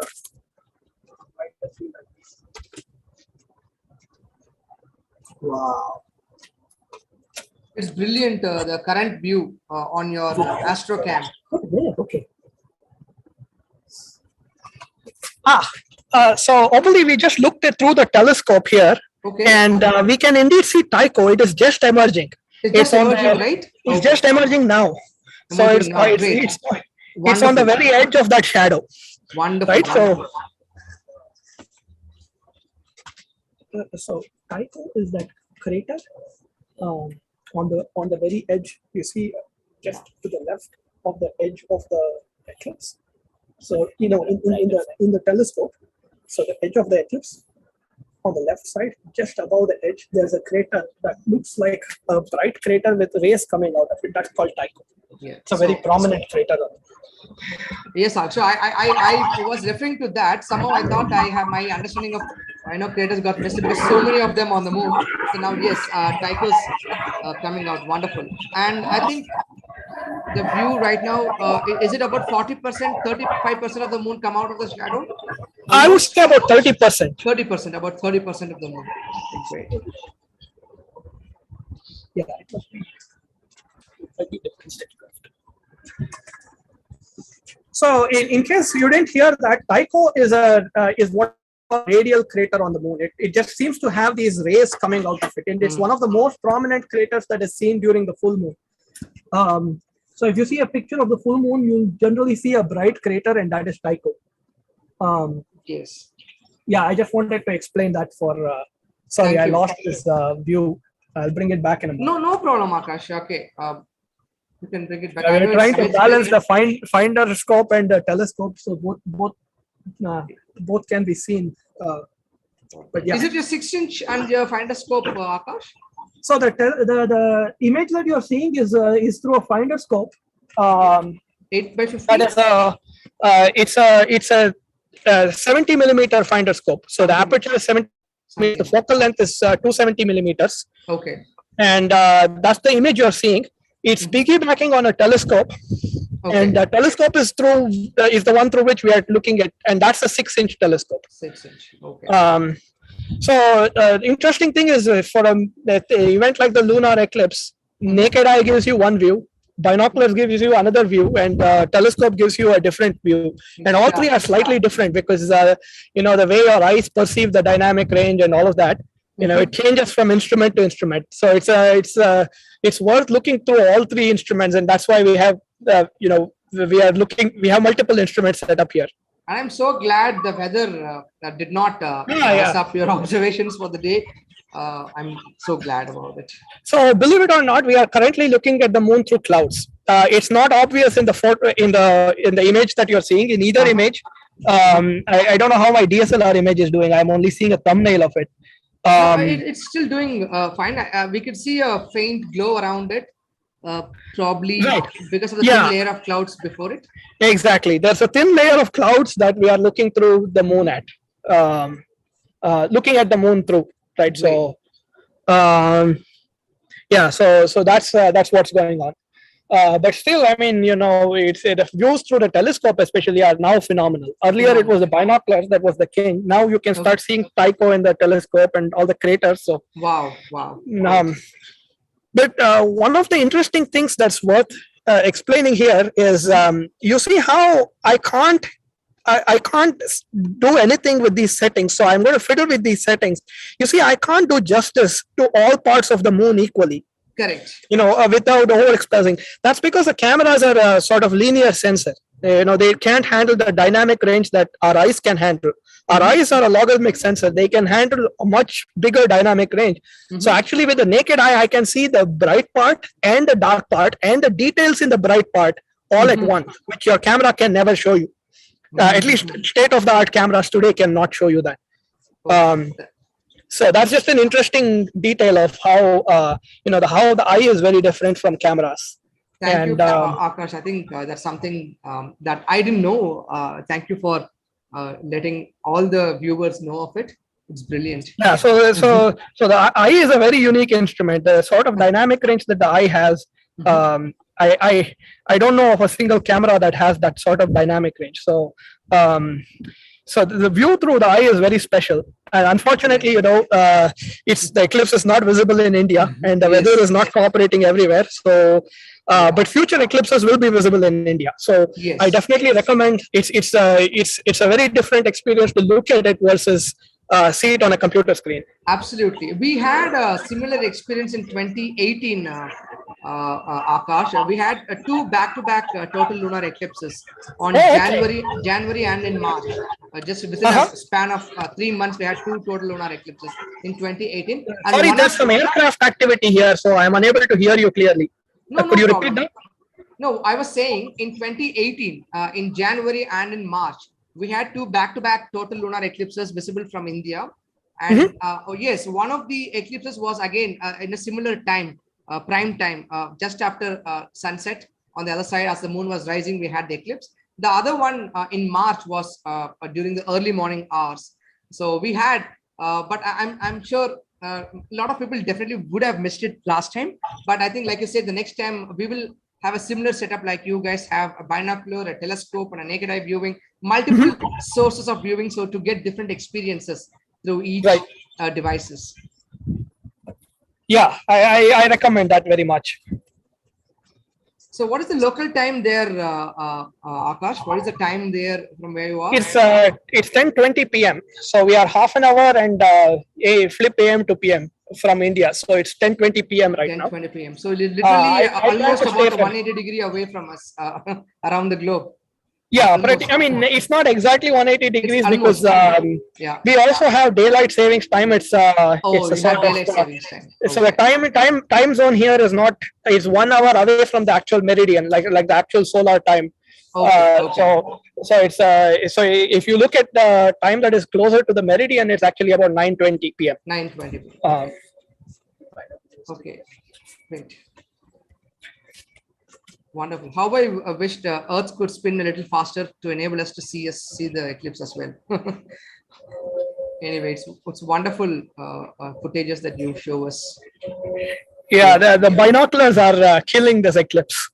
Is there any way you could image through the binocs through your phone? Is that? I'm going to try it. Yeah, I'm going to try. Yeah. Okay. Thank you, Akash. I know we're asking too much out of you, but I think it will be nice if you could share whatever was possible. Yeah. So people who are watching the live stream, you can see the moon has significantly come out of the shadow. You can see almost it looks like a half moon face, so to speak, except that it is a full moon today. But what you see on the screen, it looks somehow mimics a half moon. After that, if you get into the details of where the shadow is and what is visible, you will know it is not the face that you see on the screen is not because of the position of the moon around the earth. It's rather full moon today, but still you see only half of it because of the earth's shadow, and the moon is emerging out of the shadow, as we speak. And in about maybe an hour or less, the rest of the moon is also going to come out of the shadow, and you'll have your full moon back again, up and bright, like your usual full moon. So, Bully, sorry to interrupt you. There's two live streams from me. There's two. I've joined once from my phone and once from your laptop. So could you share the video of mine from my phone? You'll see it. It's obvious. It's looking at a binocular now. Just I'll stop your screen share and then probably share. Can you? Sure. Yeah. So one of my videos is showing a binocular right now. So pick that one. Okay, I'm just looking at it. I think the other one is dead. So not that one. This one? Uh, I have only I see two names. One is showing a gray screen. The other is showing the footage of the place where you are. Yes, that's the one. You want the one with showing the footage of the place where I am. Okay. Yeah. So, yeah. So this is my binocular. It's not very clear here, but okay. 25 so by 100, the big one. Okay. Yeah. So let's go into its eyepiece. Yeah. Oh, wow. There we go. So that's the that is again brilliant. the camera is not doing justice to it. No, it is brilliant, Akash. Actually, it's quite in the sense that the camera's exposure is set for the dark portion, so you're able to see that it has a red tone, but the white part is completely overexposed. Yeah. So if I put my eye to the binocular, then I can see all the details like the Maria and the craters, then Tycho and all of that in the bright portion, which you're unable to see. Yeah. So as you're putting a phone on the near the eyepiece, Akash, can you touch upon near the bright side so it tries to focus, adjust the brightness to the bright side? So this is in zoom, so I don't know if I can do that, but I'll try. I'll try and see if I can set the exposure like that. No, that did not work. I think it's under auto exposure. So it's under auto exposure, is it? Okay. What I'll try to do is now I think we can see a little bit. Exactly. Yeah.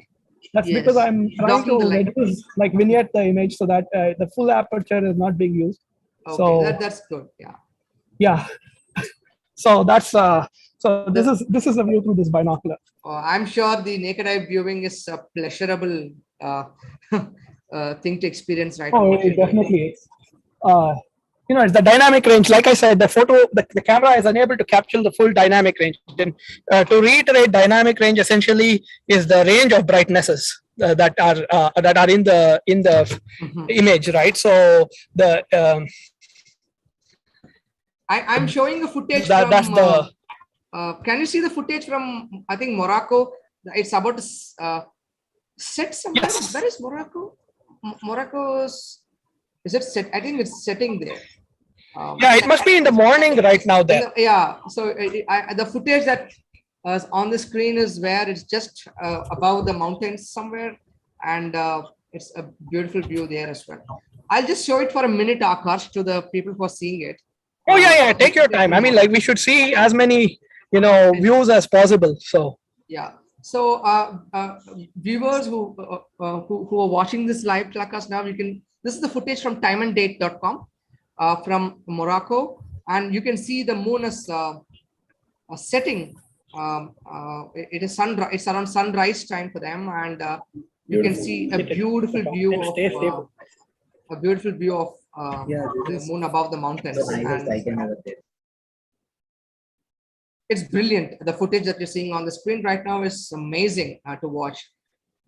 And you can see almost half of the moon has emerged out of the shadow. And in some time, not in some time, I think it's about 30 minutes or so, I think Akash will tell, the entire moon is going to be out of shadow. But I think from Morocco, before the moon comes out of the shadow completely, the moon would have set before it completely emerges out of the Earth's shadow. But luckily for us, from where Akash is, the moon is getting higher up in the sky. It's rising up and higher up.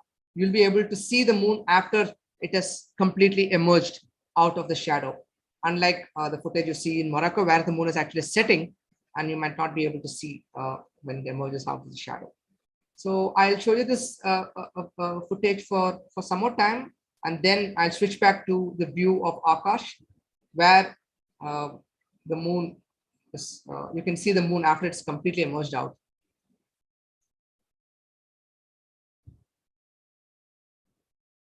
I think according to the timeline on the left that you see on the screen, we're little more than halfway in the partial phase, and we still have half of the moon to come out before the partial phase ends, and we get into the penumbral part of the eclipse. Penumbral part of the eclipse is something that our naked eye cannot perceive that much. It's a brighter part of the shadow, as you can call, if I may be allowed to use that word, brighter part of the shadow, unlike the umbral part. where the moon darkens only very mildly, not good enough, not dark enough for us to perceive it when it's in the penumbral phase. But right now, it is still in the partial phase where you can see half of the moon under the shadow still. And you can see in Morocco, it's getting behind the mountains.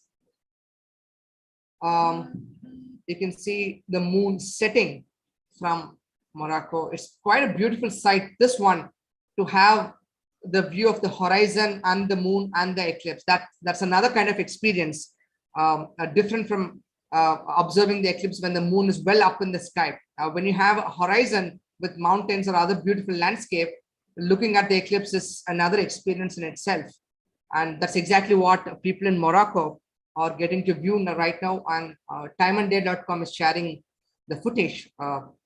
And thanks to them for this lovely footage. As you can see, the moon is getting lower and lower in the sky from Morocco. And I want you guys to always think of this. When you see the moon setting behind the mountains in this footage, remember it's the Earth that's spinning, okay? The Earth that is spinning from west to east, okay? As it spins from west to east, the things that we see in the night sky appear to move from east to west. And what you see on the screen is the moon setting in the west as the Earth spins from west to east.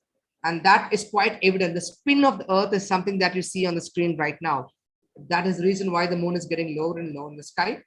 And on the other side, where Akarsh is, as the moon gets lower in the sky from Morocco, it gets higher up in the sky from where Akarsh is, as you can see. I'll be sharing the footage once the moon completely goes below the horizon from Morocco. I'll be shifting the view footage to what Akarsh is showing. So the moon is barely above the horizon from Morocco. It's almost gone down. And just about a few percent of the moon is visible from Morocco.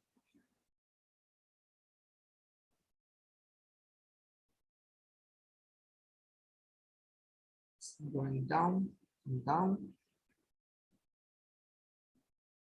And with that, people in Morocco say goodbye to their eclipse. And I will shift the view back to Akarsh. Actually, I would like to share a photo. Sorry, I had network troubles when I last tried to say this. I'd like to share a photo that a friend took here. His name is Mani Ratna. He took, while I was attending to the laptop, he took a beautiful picture through the 6-inch telescope. Same method, phone at the eyepiece of the telescope. And here's the photograph. Wonderful. This is, you can see the details. You can see all the structure on the right side of the moon. Absolutely. And there is Tycho. So you see, Tycho was not at the forefront of that line anymore. Yes. So if you can see my cursor, that's where Tycho is. Yes, a cursor, I don't think I'm able to see, but I can see Tycho crater, yes, but for the, I think I can point it. I'm not sure if I can. So I just marked it and with the circle around. Yeah, yes. That's the Tycho crater. Yes, brilliant. This is a brilliant image, Akash. You can see the details, finer details on there. Yeah, it's fantastic. Oh man, he just upped it with an even better image. Now I have to show you that image. Yeah, please do. Yeah. So they're all working. My friends who are here are trying to take afocal photographs through the 6-inch telescope. Wonderful. So you can share the other one that you wanted to. Yeah.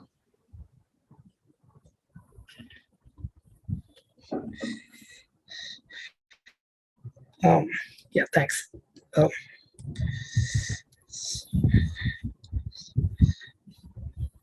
And Akash, if possible, on the DSLR, I think if you can adjust the ISO or something, we can still see. Yeah, I'm going to try doing that. Yeah. So this is the other photograph. Wonderful. Brilliant. Yeah, it's just sharpened a little better, and of course the you can see that it's receded a little more.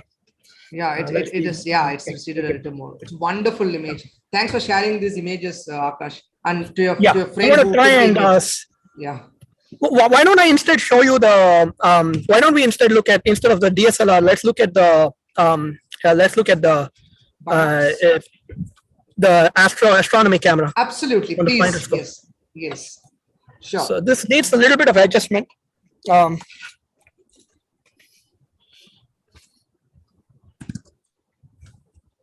I believe this is the screw.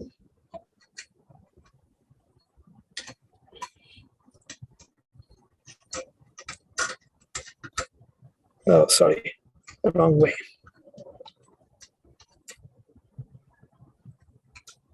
Oops, okay. That was a bad idea. It's okay. So I'm trying not to disturb the view through the telescope so other people can enjoy while trying to adjust the finder scope. So I can actually see you're orbiting your entire equipment, just like the moon orbiting the Earth. Okay, yes, I'm sorry. I'll bring it back. No, it's fine. I'll bring it back for a few minutes. Let's just do this for a while. No problem. You take your time, Akash. I think we still have some time left before the moon completely comes out of the shadow, I guess. Yeah, here it is. Yes. Okay, so I think I can refine the focus a little bit. Yes, focus. It's very hard because the optics of this finder scope aren't the best. So you don't know whether you have achieved perfect focus. Yeah. And what is left is the artifacts of the finder, or I think it's not achromatic. That's the problem. Okay. Okay, so that's out of focus. Slightly out of focus, yes.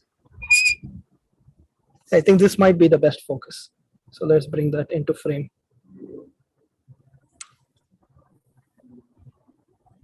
Yeah, the eclipse face is quite evidently visible. The part where the shadow is. Can you answer them? Guys, this is private property. Oh, you guys have your badge? Yeah. Thank you. That's all I need. Sure. Sorry, we had some.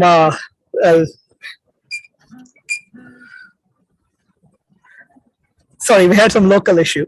No.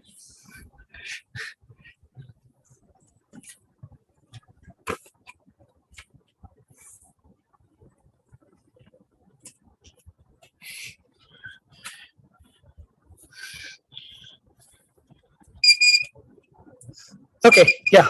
I think this is sorry. This is the best focus we have. It's fine now, Akash. It looks good. You can see the entire moon in the field of view. And let me play around with the exposure so you see different parts of the what's going on. Okay, so that's the faintest part, and now I'm raising the exposure all the way so you can see the brighter regions. Right. Oh, sorry, the fainter regions. Right. So let's see if we can. Yeah, there. Now you see the red color. Yeah. Right? So they're actually over. So you now get a sense of the dynamic range. It's so much darker on one side than it is on the other side. So this is a brilliant view, Akash. Let it be there for some time for the viewers to. Yeah. So what you're seeing, viewers, is the footage of the moon through a finder scope, which basically is a very small telescope, to which Akash has attached his astro camera, and he's showing us the footage. He's increased the gain of the camera to let us see the fainter regions of the moon, which is essentially to say the part of the moon that's still in the shadow. You can see in the footage that part as well, and you can see very clearly as Akash showed how the contrast between the brighter and the darker parts on the screen. It's very, very dynamic, and it's quite beautiful to see this way.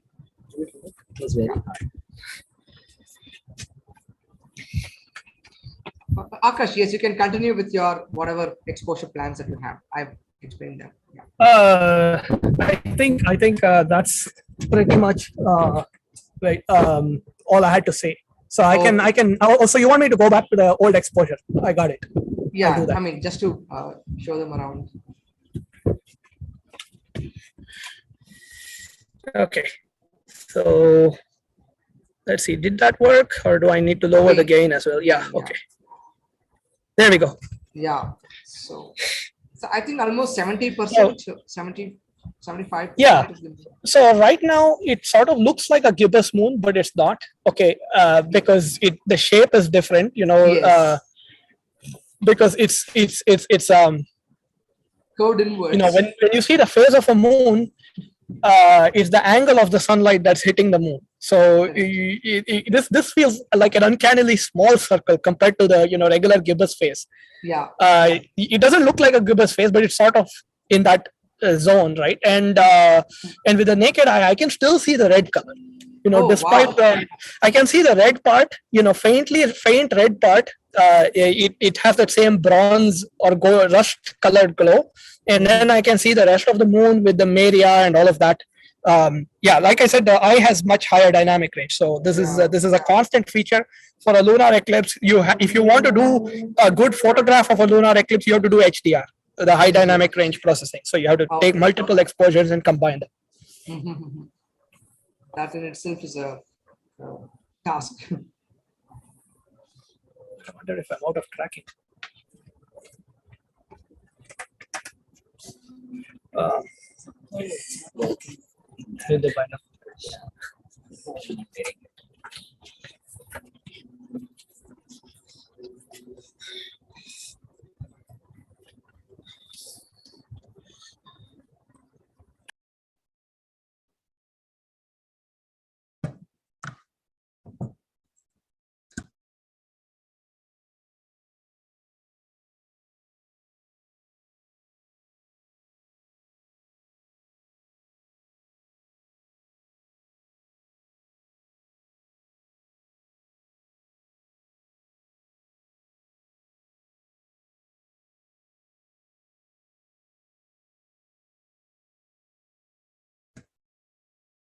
I think Akash has some clouds rolling in front of the moon. I think I saw it through your DSLR. Probably some clouds. Even in an astro cam, I can see a beautiful set of clouds. That's exactly right. A cloud is passing over the moon right now. Good eye. Yeah, I mean, I guess you can see it now. Like, let me just readjust the DSLR. It's been a while. You know, the DSLR is not on my tracking setup, so because the telescope is on it. What is that? I don't know what's the weird artifact on the camera. Yeah, it's a weird artifact. I think it's the reflection, internal reflection of the moon in the lens. Yeah. This should be easy, but for some reason I'm struggling with it because it's an erect view, right? The other one is very complicated because it's an inverted. That's a light here. Yeah. So let me. But even in the other astro cam, the clouds moving in front, it's very, very evident. And it's quite beautiful. Can we move the binoculars? I think they're in the way. It's adding to the drama. In the way of the movie. So that's why we are struggling. So, okay. Yeah, that worked. Oh man, that's a nice picture with the moon through clouds, but I'm struggling to get it in. So let me just lower the zoom so I can find it. Yeah, there you go.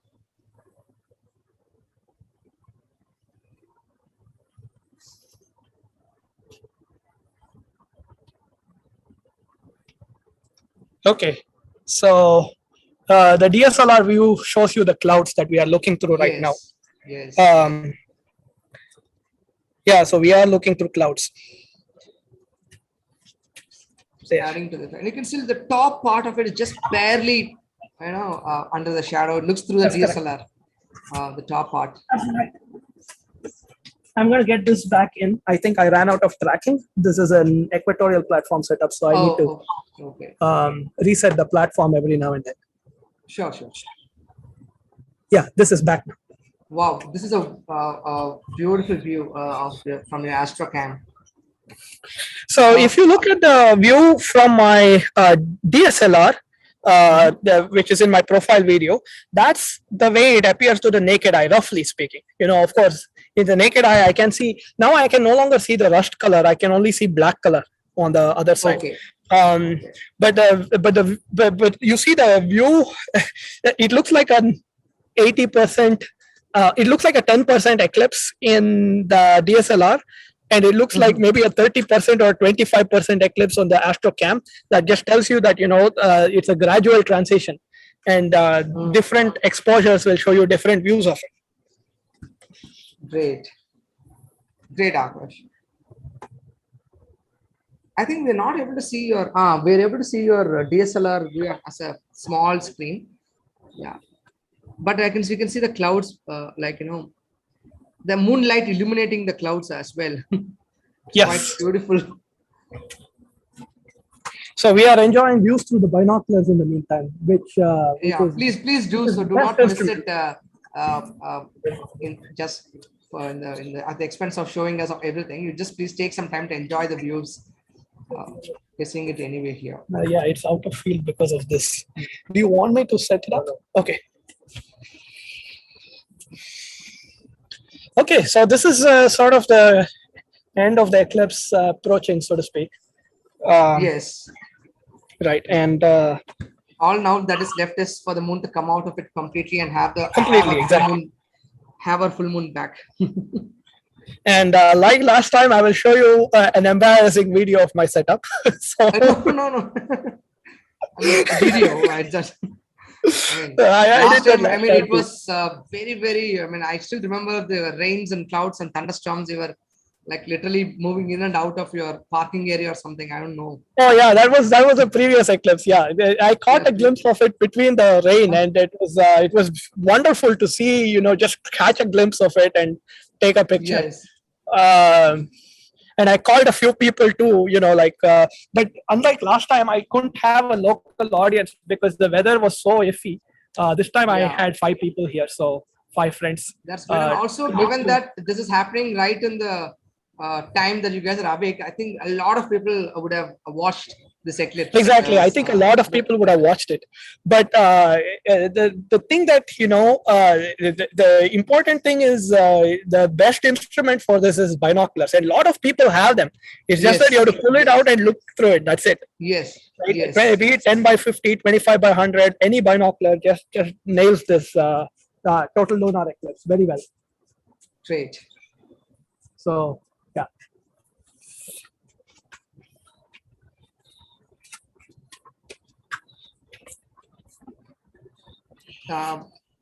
So once how long is it left, Akash, for the eclipse to end officially? I actually don't know, but I actually don't know. I should not quote a number. Okay, let me check on the. Let me check on the internet on timeanddate.com. The partial ends 11:25 IST, which is about 10 minutes from now. So the partial ends in 10 minutes. You will see that 10 minutes from now, it's not completely. It's a very gradual transition. Yeah. So then there is something called the penumbral eclipse, which many a time will just happen and you won't even notice that there is a penumbral eclipse. It's that mild. An astute observer of the moon can tell that there is a penumbral eclipse. One part of the moon will look slightly darker, or the moon will look slightly dimmer or slightly yellowish. It's very hard to tell the penumbral phase. So in the 10 minutes after that, the eclipse is not over. What will happen is it is going to the penumbral phase of the eclipse, and that is a very faint section of the eclipse. There was one penumbral eclipse in 2021 in January. I think I was able to image it, the penumbral phase. Sorry, one moment. We have a flight going here and I'm unable to hear you. No. I said I tried imaging a penumbral eclipse phase a couple of years ago. Probably, I don't know if I'll be able to pull out the image and show, but let me check it out.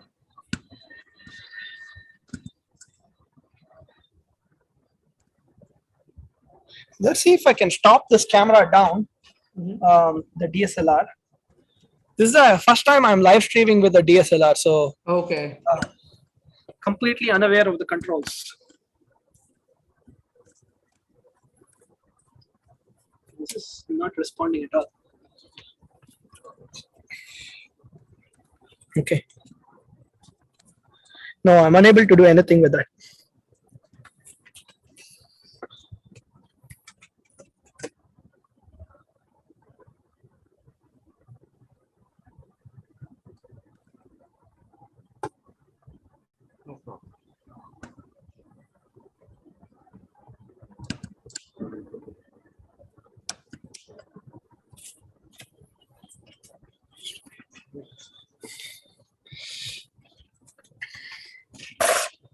Oh, yeah.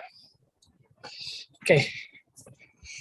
the focus through your finder scope, it is at infinity, or it's slightly a little. Yeah, I think it's a little off. It's a little unsatisfactory, right? But let's see if I can refine it. The thing is, the finder scope itself has poor optics. So some of defocus actually comes from poor optics. But the other reason for it to defocus is, so it's a finder scope, right? It's not an astronomy grade telescope. So, correct. So that's the problem. But the other aspect of it is that the focus does change because of temperature as it cools down. So I have to keep refining it. So you're right. I think it did need a little refinement. Now it's looking better. Yeah, it's better. Yes, it's definitely better now. Yeah. Yeah, I'm trying to center it now. Yes.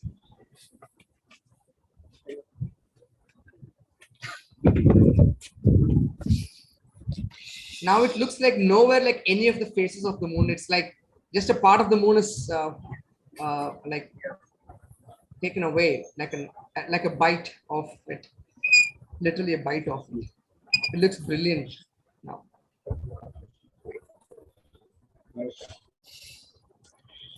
So people who are watching this. So yeah, if we had yeah, please go on. If we had better optics like a spheric achromatic refractor, then the view would be sharper. But that's fine. Now this video, it is good enough to demonstrate the extent of the eclipse and how far the moon has moved out of the shadow, and just barely some part left, and it's like looks like literally a bite of the moon. Some chunk of the moon has been taken off in a bite. It's beautiful view that we get to see on the Astro Cam right now. It's quite good.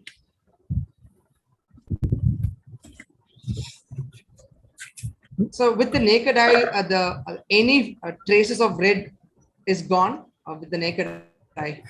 No, with the naked eye, we can still see the black bite. Black bite, but not the reddish. No red part is. No, the red is invisible because the white is so overwhelming that we can't see the red even if it exists. It just looks black. Right. Right, but we can see if the camera can catch the red. If I, jack up the exposure completely. Oh, that's too much. It still shows a little bit of tinge, I guess. It's not. It's right at the bottom of it. Yeah. Yeah, exactly. It's not. It's not very. It's not very clear. It's not very evident. It's not. Yeah, exactly. I guess I'll let the exposure stay here. Right. This is better for people who are watching. I wish we had Hemant set up because I think Hemant has a much better finder scope. Okay, but I think it's thunderstorms. Unfortunately, he has thunderstorms. So yeah, but he would have, I think, the same problem with the white balance on the camera, right? It would not reproduce two color because he was also using an astronomy camera, and those are designed such that you post-process the data. They are not designed to give you a good view out of the bat, right? They're going to give you as raw an image as possible. Correct. But he would have had better optics, and he would also be able to see the first contact. Now, what we saw is called a third contact, and so the contacts refer to the umbral shadow, or specifically the first umbral contact, the second umbral contact, as we call it. The first umbral contact is when the partial phase begins. Second umbral contact is when the moon is completely in the umbra, so that's the total phase begins. The third umbral contact is where the partial phase, the total phase ends and the partial phase begins again. And the fourth umbral contact, which is what we are heading towards, is when the partial phase ends and we are in the penumbra, right? The moon has moved completely out of the umbra of the Earth, and it's in the penumbra.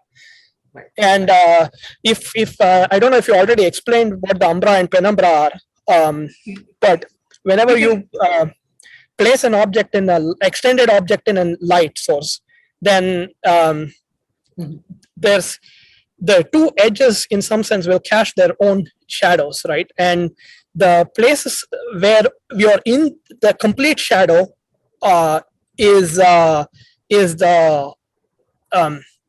umbral region, and when you are partially shadowed by one side of the object, but not you're outside the other side of the object, that's called the penumbral shadow. I'm not doing a good job of explaining it, but it's basically if you put any extended object in a light beam, then you will see that there's a triangle shaped shadow. That's the umbra. That's the darkest region, and then around it there's like a expanding like a cone shaped or a frustum shaped glow.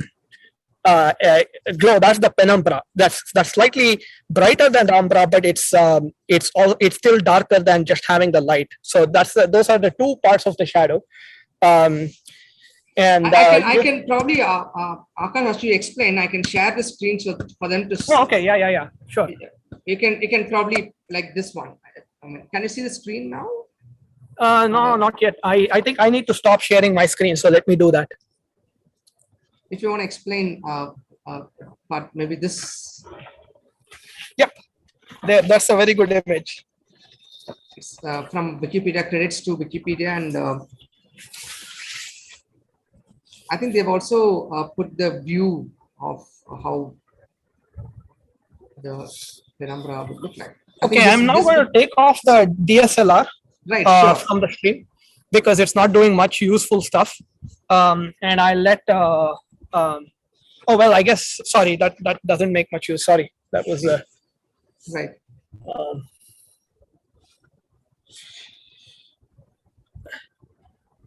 I'm going to just look at the eclipse through the telescope since we are not streaming from my astronomy camera. So. Please go ahead. So viewers who are watching this, this is the Umbra, Penumbra, and Antumbra shadow that Akarsh was trying to explain. And you see the visuals of it's very clear. And you have the sun, which is much larger than, it's not a point source of light, it's a big source of light in the sky. And you see there's a conical shape of a shadow that is cast on the other side of the earth. And that conical shape, the dark region, is what we call as the umbra. Okay, and the moon is moving through it. Okay, when the moon starts moving through it and just enters completely into it and comes out, that's the total phase that we're talking about. Now, once it exits the umbra, it will naturally get into the less darker shadows, which we call as the penumbra. And this is how you will get to see if you're observing it from the moon. Let's say if you're observing this entire event from the moon, it's like Earth is moving in front of the sun, right? Earth is blocking out the sun, and this you will not see any part of the sun at all if you are in the umbral region. Okay, once you start coming out and you see you get into the penumbral region, you start seeing some of the sun coming out. And if the moon is completely far away, let's say if the moon is somewhere here where I'm pointing in this region, you will get the experience umbra and penumbra. But let's say the moon is very far away, okay, far away from this conical region, then you get something called the Antumbra, where the earth is not big enough for you to completely block the sun, and you see a ring of sun around the earth, which is what you get to see during an annular solar eclipse, when the moon is on this side between the sun and the earth, and the moon is not able to cast the entire shadow, and it's not able to block the entire sun. You get a ring of fire eclipse, as you call it. The ring of fire eclipse is a very beautiful example of an antumbral region, where you are in the antumbral region of that eclipse, and you get to see the ring of fire around the moon. Okay, in the case of a lunar eclipse, you will never get into the antumbra of it, because the moon is not ever that far away for Earth to not completely block out the sun. So the moon is pretty much at an average of about 384,000 kilometers from the Earth. So it's not going ever into the Antumbra region for us to have the antumbral eclipse at all. So it's always going to go in umbra and come out in the penumbra and completely out of the shadow. But on the other hand, for the solar eclipse, you can have umbra, penumbra, and also the antumbra. Antumbra is essentially the ring of fire eclipse, or you call it the annular solar eclipse. So I think that explains the different types of shadow. I hope you guys were able to understand it. Right now, I'll stop the screen share and probably share another screen of the eclipse from some other parts of the world, as I'm trying to find out if there are any footages. Let me see. So let me make a small comment at this point on what I'm seeing in the sky is I think we are now in the penumbral phase. Great. Hi, sorry. Go on, Akarsh. Please go on. Yeah. Please go on. I think we are now in the penumbral phase officially. And all I can say is, one side of the moon looks a little darker. That's it. If you didn't know that there was something going on today, you wouldn't even notice that the moon is eclipsed. Okay. Only thing that I can say is that the hair on the moon, its head is a little more well defined than the rest of its body, because that's where the penumbra is. So it's apparently it's an art to detect a penumbral eclipse without knowing it. You have to know the moon really well and say, hey, something is going on. Why is that part of the moon slightly darker? Yeah, and that person making the observation has to be completely blinded to the fact that there's an eclipse happening. Yeah. Otherwise, it definitely would get biased towards seeing it, even if it's not there. Yeah, when you see it on the screen here from Tucson, in the time and date feed here, that's because again the camera is a linear sensor. To the naked eye, you wouldn't even know that there was an eclipse, because the dark region is very well lit. So you don't actually, it's not this obvious to the naked eye. It doesn't. Here you see it looks like 10% of the shadow is still left. To the naked eye, you would be like, what shadow? Okay. So I just wanted to explain that. Wonderful. Go on. Yeah, no, that's it. That's all I had to say. That when you look at this live feed, be aware that that's what the camera sees, what my eye sees. There's pretty much no eclipse now.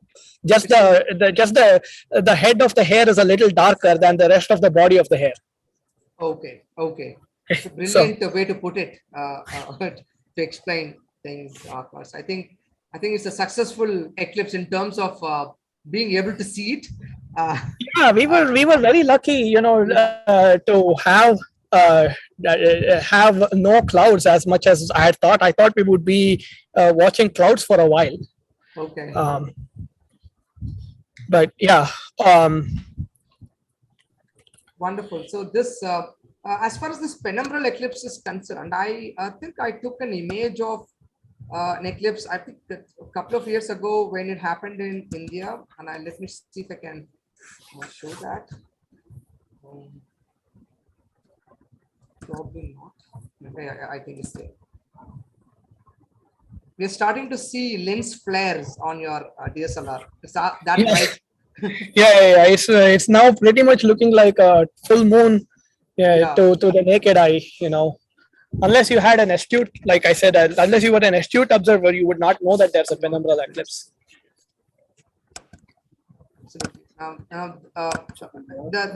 I've shared a screen just for a bit, Akash, just for like 5 seconds. So I am done with all this one. I'm just going to explain and then show my setup at the end. So right. So this is the we can just discuss. Right. So this is the image that I shot in 2020 on January 10th and 11th on intervening nights. It started on Jan 10th night and ended early in the morning of Jan 11th. The penumbral phase. It's on the penumbral eclipse, and you can see the lower part near the Tycho crater. It's slightly darkened, ever so mildly darkened, and the rest of the moon is brighter. So this is the penumbral eclipse that was happening in 2020, nearly 2.5 years ago. So that's how a penumbral eclipse looks like. And to observe this effect, like Akash said, with the naked eye, it's almost next to impossible. I wouldn't say impossible, because I would leave some room for possibility. And like Akash said, some astute, very sharp observers of the moon will be able to tell the difference in the penumbral phase. But right now, as we speak, the current eclipse has officially entered the penumbral phase, and we are having a full moon back. And in about an hour or so from now, it will exit even the penumbral phase, and it's back to full moon. It's completely out of any part of the shadow of the Earth. So Yes, Akarsh, you yeah, you wanna share something or the moon? Wow. Yeah. So one of my friends here took a photo of the penumbral phase. So this is an afocal shot through the 6-inch telescope of the penumbral phase. So, yes, basically you can't see anything. Yeah, it's unless it looks like a full moon. That's it. Unless we use our ability to describe, so that people can imagine, they're not going to tell whether it's a penumbral eclipse or not.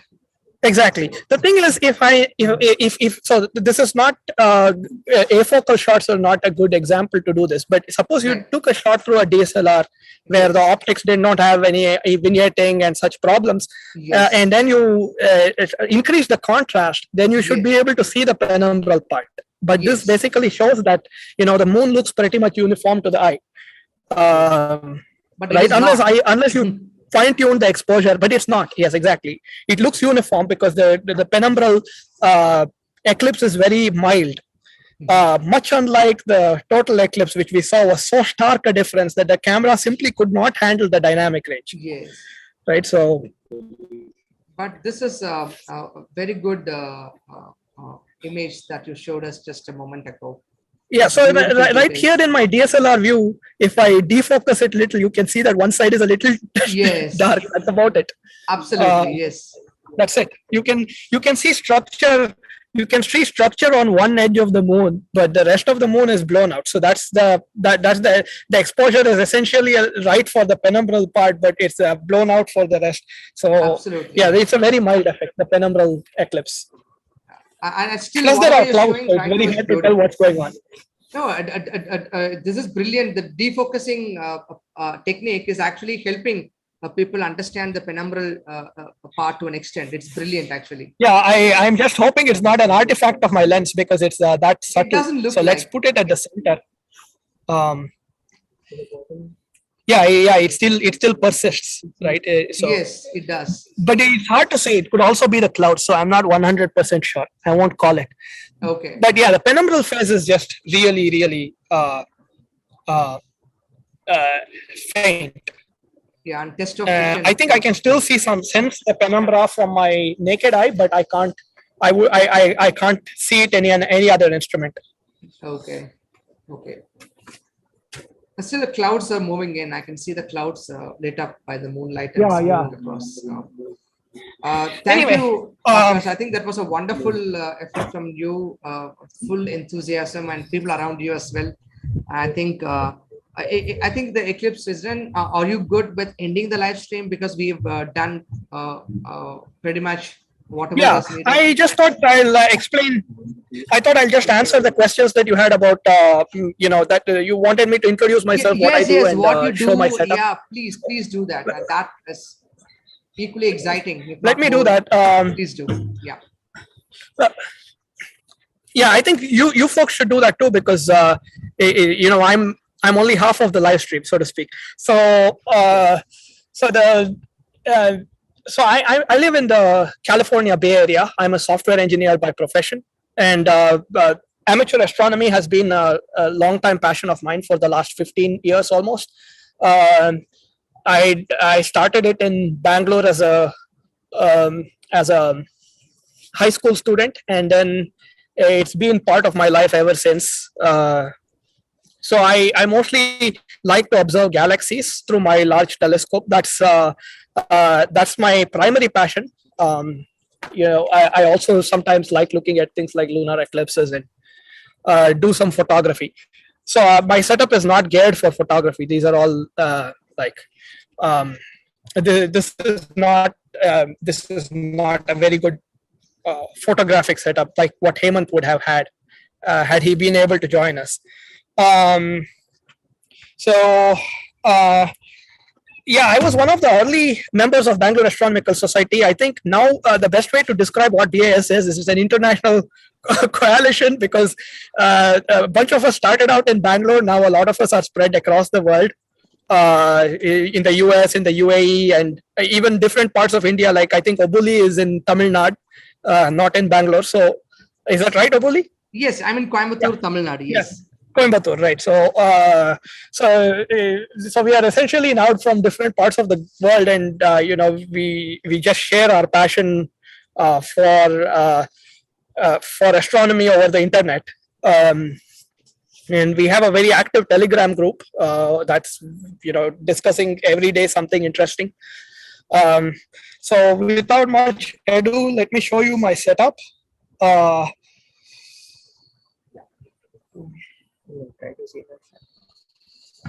So if you could pin my mobile phone, probably. Yeah, I'll do that. Let's see if I can get my oops. Let's see if I can get a flashlight going. Okay. Okay, it's not very bright here. Oh, thank you. So I don't know if you can see my. I can see your setup, but I'm just waiting for it to confirm it's on YouTube live. I pinned your video. Just a minute, let me check. Yeah, I don't see it at my end, but okay, fine. Yeah, so let me know when you're confirmed. Yeah. Okay. Yeah, I think that works. So yeah. This is the setup which was the astronomy camera. So that's a CMOS camera that's meant for astronomy. It's on a finder scope that's normally sold as a guide scope for astrophotography. So that's piggybacking on my telescope. This is a 6-inch telescope, Dobsonian. You can see my makeshift counterweight there. It's riding on an equatorial platform. It's actually riding in my 18-inch telescope's rocker box because the equatorial platform is built for the 18-inch. So I'm just repurposing that to carry the 6-inch. So that tracks the equatorial platform, tracks the sky. Every hour I have to reset it, but it tracks the sky otherwise. So that's feeding into my laptop. And this is the DSLR setup. I had it on a fixed tripod, and I was running it off of that. This mess of wires is essentially powering it all from a 12-volt battery. So the tracking, the camera, the laptop, power supply for all of those. So this is the setup. It's a sort of crude setup, but it works. The main telescope is not really designed for photography. That's why I've been mostly streaming with this telescope. If I try to put a camera there, you will see a tiny fraction of the moon because the focal length is 1,000 millimeters. So unless you had a very large sensor, you will just see a tiny fraction of the moon. That's why I'm not actually streaming through the main telescope, and rather I'm streaming through this finder scope. So that's the long and short of it. Great, Akash. It's quite an effort what you've done to telecast things for us live. Thank you. Why don't you introduce yourself and say a few words about your involvement with BAS? Yes. So I'm Obali. I'm an astronomy educator, and also I'm a science communicator and science educator. I've been into science education for the past 8 years. I've been teaching a lot of kids, and astronomy and education, teaching, both are equally passion for me. And I've been involved with teaching a lot of school kids and having my own organization which teaches astronomy and science, Mango Education. And I've been associated with BAS for the past 2 years. And I came to know of late. I wish I knew about BAS much earlier, Bangalore Astronomy Society. But I'm very glad to be amidst people who are sort of, like nerds, I mean, astronomy nerds. And it always keeps my hunger for knowledge in astronomy alive, and being with such people. And yes, and I've been to a lot of star parties. I mean, at least 2 to 3 of them conducted by Bangalore Astronomy Society, and I've been a part of their Telegram group, a very active, like Akarsh said, it's probably one of the most active groups in the world, probably most active, but I can be sure it is the most active in the country at least, and probably most active in the entire world in terms of discussions and engagements and questions and whatnot. So, and that is my brief introduction. And I think Sudash is also there. Probably Sudash, you can introduce yourself about you and your association with Bangalore Astronomy Society. Thank you, Obali, Akarsh. All right. So, thank you for organizing this, guys. Sorry that I had to actually jump off. I had some official calls now. Apart from that, my name is Sudash. Today's session was actually possible because Opali and Akarsh volunteered to do this as part of their volunteering activities for the broader community. Thank you both for your time. From my involvement of BAS, I was probably introduced BAS in 2016 or so to the Google groups at that time, which was the most active platform then.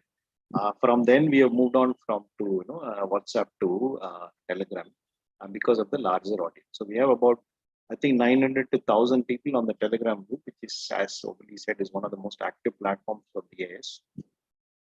Even though BAS stands for Bangalore Astronomical Society, we are a group of volunteers who would like to make sure that astronomy as a hobby reaches every nook and corner possible, and be active as possible by borrowing volunteers' time. So I am also a volunteer who would like to do certain things like making sure that the infrastructure for such live things are actually possible through Zoom and YouTube.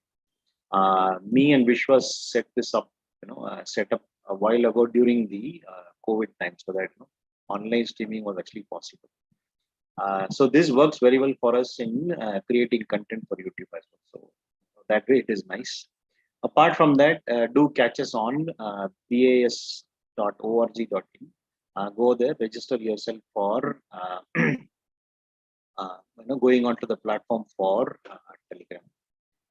So apart from that, I am a visual observer. I won't say I've achieved much. Actually, I probably have looked at around 200 plus objects. Sudash is being humble. He is the #1 binocular observer in BAS. Absolutely, he's being too humble. He's an exceptional visual observer, and with his recent 12-inch telescope, he's lost himself to the skies. Still getting used to inverted views. Okay. So anyway, thank you all for the wonderful session, folks. See you all soon live. We are having more offline sessions, so please tune in there too. Before we sign off, I want to thank my two friends here who, especially this man named Swapnil. I won't show their pictures, but he ran to my home and brought me the finder scope bracket. So it would not be possible without him. You can show them. It's fine. And Mani, who's been sharing a lot of the Afocal shots that I shared through, I just want to thank them. Thank you both, Mani and Swapnil. Yeah. Thank you, Mani, Swapnil. All right, then. See you all very soon. Thank you, Sudash. Thank you, Akash. It was a good show. Thank you, guys. Bye. Bye-bye.